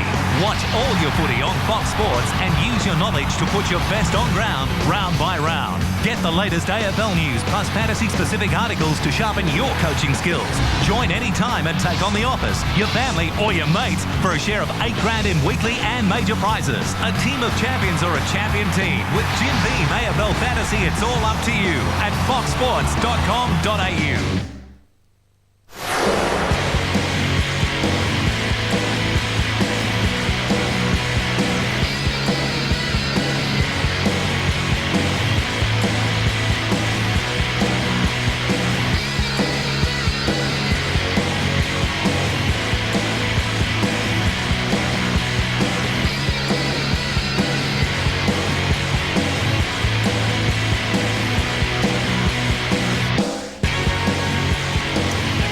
Well, after a major fright when the Demons got to within 8 points midway through that last term, the Tigers have kicked away, kicking the last few goals to win a beauty on Sunday twilight footy by 22 points. It was 16-20, 116 to the Demons, 14-10, 94. The Tigers by the 22 points. Richo was a star with 5. Nathan Brown, his 200th, kicked a match winner to make it 3 for the day. Morton also an important goal for 2, and Brad Miller was the major goal kicker for the Demons. It was an exciting game, Alistair, and I thought just halfway through that last quarter it was going to be the fast-finishing Demons, but they steadied and found a way home, the Tigers. Yeah, it was a very good win in the end for Richmond. I mean, they were challenged on a number of occasions, and certainly in the first quarter, Melbourne came out of the blocks pretty well after, I mean, Richmond kicked the first 2 goals, but Melbourne performed very well. Richmond responded in that second term, just blew Melbourne off the park to go in at half-time in a comfortable position, but that was led by Delidio. He was just fantastic, 11 second-term touches, and it was just an awesome effort from a youngster that has really, he's had a lot of pressure on him in recent times, but he really stood up today and led from the front. Having a very good year, he'd be one of the players leading up the top of their best and fairest. I think Richard probably have that sewn up at the present time, but they were really lagging for running power in that last quarter. And Delidio and just 1 or 2 of the backmen, I think, were the ones that, particularly that man there, got them home. Yeah, Richard Tamwin was very good, and that probably wasn't Delilio's best handball of the day, but his ability to sort of put the ball under his wing, take a bounce and take on the tackler and set up the forward 50 thrust, and Matthew Richardson was so often on the end of those forward 50 furrows. Well, the Demons pressed, and where they couldn't find the goals, Richmond finally could. They didn't get it in that forward 50 as often as they would have liked, but when they did, they made it count with the last few goals. Well, they were very dangerous. They certainly they looked nervous. They looked like they didn't want to win the game. But that man celebrating his 200th game, Nathan Brown, on his non-preferred side on that right slipper, was just a great snap-on goal. And twice in 5 minutes, or probably twice in 90 seconds, Tamblin just set up that run-off half-back and beautiful pass into young Morton. And that was a very important goal just to make sure to ice the game for the Tigers, and a good win. Yeah, that was a great goal under some pressure. And here's another one. Here comes Richo charging through, but a pinch by Trent Cotchin. Love his handball. Very rarely does he make the wrong decision. And Shane Tuck finally completely sealed the game. And Nathan Brown sighs with relief, which leaves the ladder looking like this. Now, the big mover, of course, is the Mighty Blues. They have jumped into North Melbourne's position, and they are now in 8th position with their 6th win of the season. The Kangaroos now are battling to make it. But also Richmond have moved up the ladder and displaced Port Adelaide, but they remain 6 points out of the 8. Yeah, some exciting football to be played over the next sort of month to sort of form that final 8. It's not cut and dried, and I think a lot of people thought that the final 8 was locked away. But Carlton sneaking up with a great victory today was fantastic. Obviously, North Melbourne very disappointing yesterday to go down to the Fremantle Dockers. But St Kilda, they're alive if they can turn their form around. But there's a few people that can get into that 8 yet. Yeah, Sydney Swans also have jumped ahead for memory of Adelaide now. Just 2 points ahead with a pretty healthy percentage. The percentages of the top 4 teams, I think, is going to keep them in good stead. Obviously, just the draw that the Swans played is going to be a disparity there with Adelaide if it comes to a crunch. But Collingwood, well, all of a sudden, they've cost themselves a significant chance at the top 4 with their loss today to the Blues. Yeah, without doubt. And it's touched on percentage. You look at percentage from 8 down to sort of 11 there. It's all very close as well. So it's going to be an interesting sort of month or two, just with the matchups. There's some very good matchups over the next month, and just to see who actually finds that 8th spot. Well, all important round 13 coming up, and there are going to be some incredible matches once again, with everything seeming to ride on every match every week. St Kilda and Fremantle, well, unless Freo can put a burst together, they're out of the race. But if they knock off the Saints, all of a sudden, even Freo supporters will think that they're a chance to make a late surge. And based on what we saw last night, they'd be well placed to beat the Saints. Well, we know what they can do, and what we saw last night was very, very good. St Kilda just got to bounce back. They've got to sort of come back from Sydney last night, which was a disappointing effort. They were in the game for a fair while, but they've just got to really respond. So if they can get over the line there, that'll be an interesting contest. Hawthorn just, they look outstanding. Just the way they play. Buddy Franklin is going to be the talking point all week. Chance Bateman's got a hamstring injury, so will that be long, or will Buddy get rubbed out or not? Yeah, he may get 1 week, but play, I think, with the reduction for an early plea. McIntosh, the big injury, is also a major talking point for the Kangaroos, and a lot of pressure now will come down onto Hale. This is an important one. Whoever wins this, Port Adelaide and Richmond, will stay in a marginal race for the 8. That'll be next week. Then you've got the Brisbane Lions, who need to bounce back against Adelaide. Both people trying to get themselves into the top 6, even the top 4 if they can pushed them together. Who do you like there?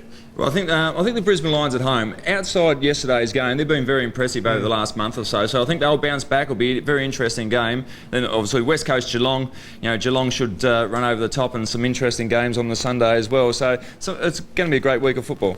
Going to be a great night tomorrow night. We've got the winners, of course, with Dwayne Russell kicking off at 7:30, and then on the back of leading the Blues to the promised land, well, almost, Chris Judd's going to join us on the couch tomorrow night following the winners, as I said, live on Fox Sports 1 at 8:30. It's an amazing story, the Blues. It is an amazing story, and how good has this guy been for the club? I mean, we knew his body was going to be a bit slow in responding. He obviously had the injury problems last year, but he's come back very well. But he's led the youngsters so well. Just the whole place, it seems vibrant, and they're confident, and a great win today in front of a big crowd has certainly lifted the confidence. So it'll be an interesting interview tomorrow night. Chris Judd, our special guest on the couch tomorrow night. Don't forget, you've got the winners at 7:30 for all the highlights from this round. And then we're going to be going head-to-head with Chris Judd, Mike Sheen and Robert Walls. We appreciate your company tonight. In the finish, it was a big win by the Tigers by 22 points, which means they get the right to sing the song. Good night to you all.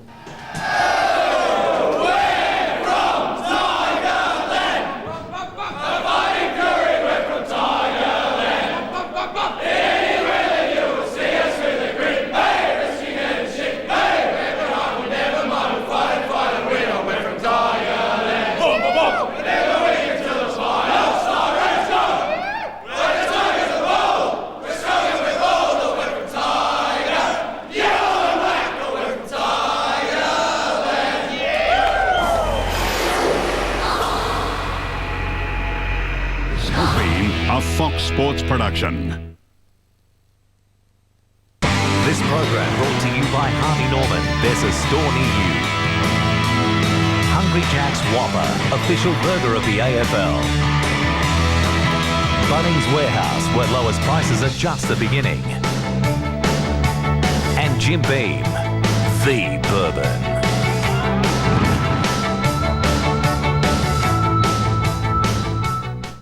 Fox Sports delivers more for AFL fans this season.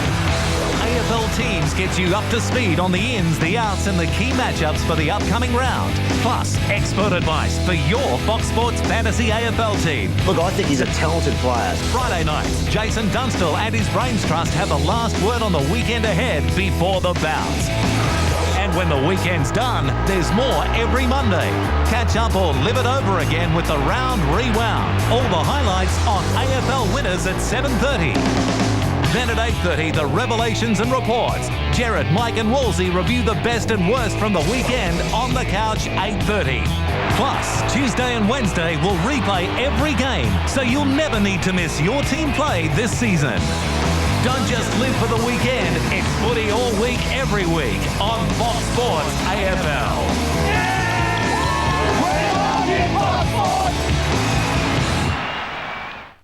Live tomorrow at 9, the Boomers World Challenge exclusively on Fox Sports. Oh! With Olympic selection on the line, the Aussie team test themselves against Iran in a 3-game series. Game 1 live tomorrow at 9, Fox Sports 3. Oh, it's exquisite. Great tennis there.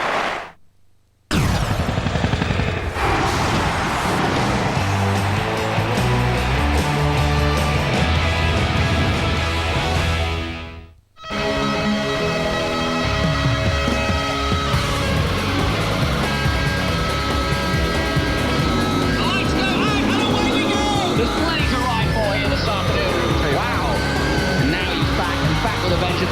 That expression says it all. It's all going on. Oh, absolute drama in the first few moments here. That is nasty. That was a nasty, nasty call. And here he is. The new world champion. Great racing. Hello everyone and welcome to the World Superbikes. Tonight we take you to the Nürburgring in Germany for round 7 of the championship. A championship once dominated by the ruby red Ducati of Australia's Troy Bayliss. This title series has been thrown wide open after Honda's Carlos Checa got the monkey off his back to take a double win in the previous round in the US. Bayliss's lead trimmed to just 28 points. Joining me tonight as always, Kev McGee. The pressure's on. Certainly a lot harder now for Troy Bayliss than it was with a 78-point lead, but he's led the championship from round one when he won the first race, so he's never been seriously headed for the lead until that double DNF. Carlos Checa now back in the mix, and also Neukirchner. Exactly, Neukirchner's really coming on strong. Second pole position tonight at his home round. Got his first one at Valencia in the third round of the championship. He's won one race, so he's really starting to scratch it around with the experienced boys. I mentioned Carlos Checa in the US, a couple of wins there, but a new circuit, the Nürburgring, almost a new circuit as well. Yeah, I mean, more or less a new circuit because they've changed the first sector. They've made it a lot tighter than it was before, just after the first corner, and the data and telemetry from 1999 obviously would basically not be relevant to today's machinery and the setup, and obviously the change to the control Pirelli tyres. Well, it has been almost a decade since the World Supers were at the Nürburgring. 1999 was in fact a very eventful race meeting. In fact, I'm sure MotoGP star Colin Edwards still remembers this one. Yeah. Put the flags out. I'm sure that's what it means, ladies and gentlemen. Apologies to lip readers. Colin Edwards then. Well, you're not going to get away with it. That's the doctor. Wouldn't. That's the doctor. It's not his fault, actually, Colin. He's only there to make sure you're okay. Here comes a marshal. This guy, look at him swaggering up there. Get back behind. The swagger of the marshal. I wonder whether or not they've picked up the marshalling at the Nürburgring. Oh, I certainly hope so. I think they will have done something about that. That's probably had a bit to do with why they moved the World Superbikes from the Nürburgring after that race. We've already mentioned that Max Neukirchner has himself pole position. Troy Bayliss was the fastest before Superpole. How is he looking for this round 7? Troy Bayliss? Yes. Very strong. It's going to be an interesting race because of the mixed weather conditions. It wasn't exactly perfect over there, and there's black clouds hanging around. Geographically, it can basically rain at any point in time. It can go from brilliant sunshine. The dark clouds just seem to come over the back of the hills, and if they decide to, have a dump, they do so. But yeah, it's pretty tricky, the weather there. Bayliss will be all right, but I think it's going to be a tough one. I think it's going to be back to some good old fairing bashing between sort of 4 or 5 guys. And those 4 or 5 guys we've mentioned, Carlos Checa, he's one of the riders that has been here before. Noriyuki Haga, another one of them on the outside of the front row. He's got a few pins and plates in the collarbone. Yeah, he was on the operating table 10 days ago in San Jose at Dr. Ting's clinic. 8 screws and a metal plate to screw that collarbone he broke back together, so he'll be in a bit of pain. He nearly flung himself out of the seat a couple of times.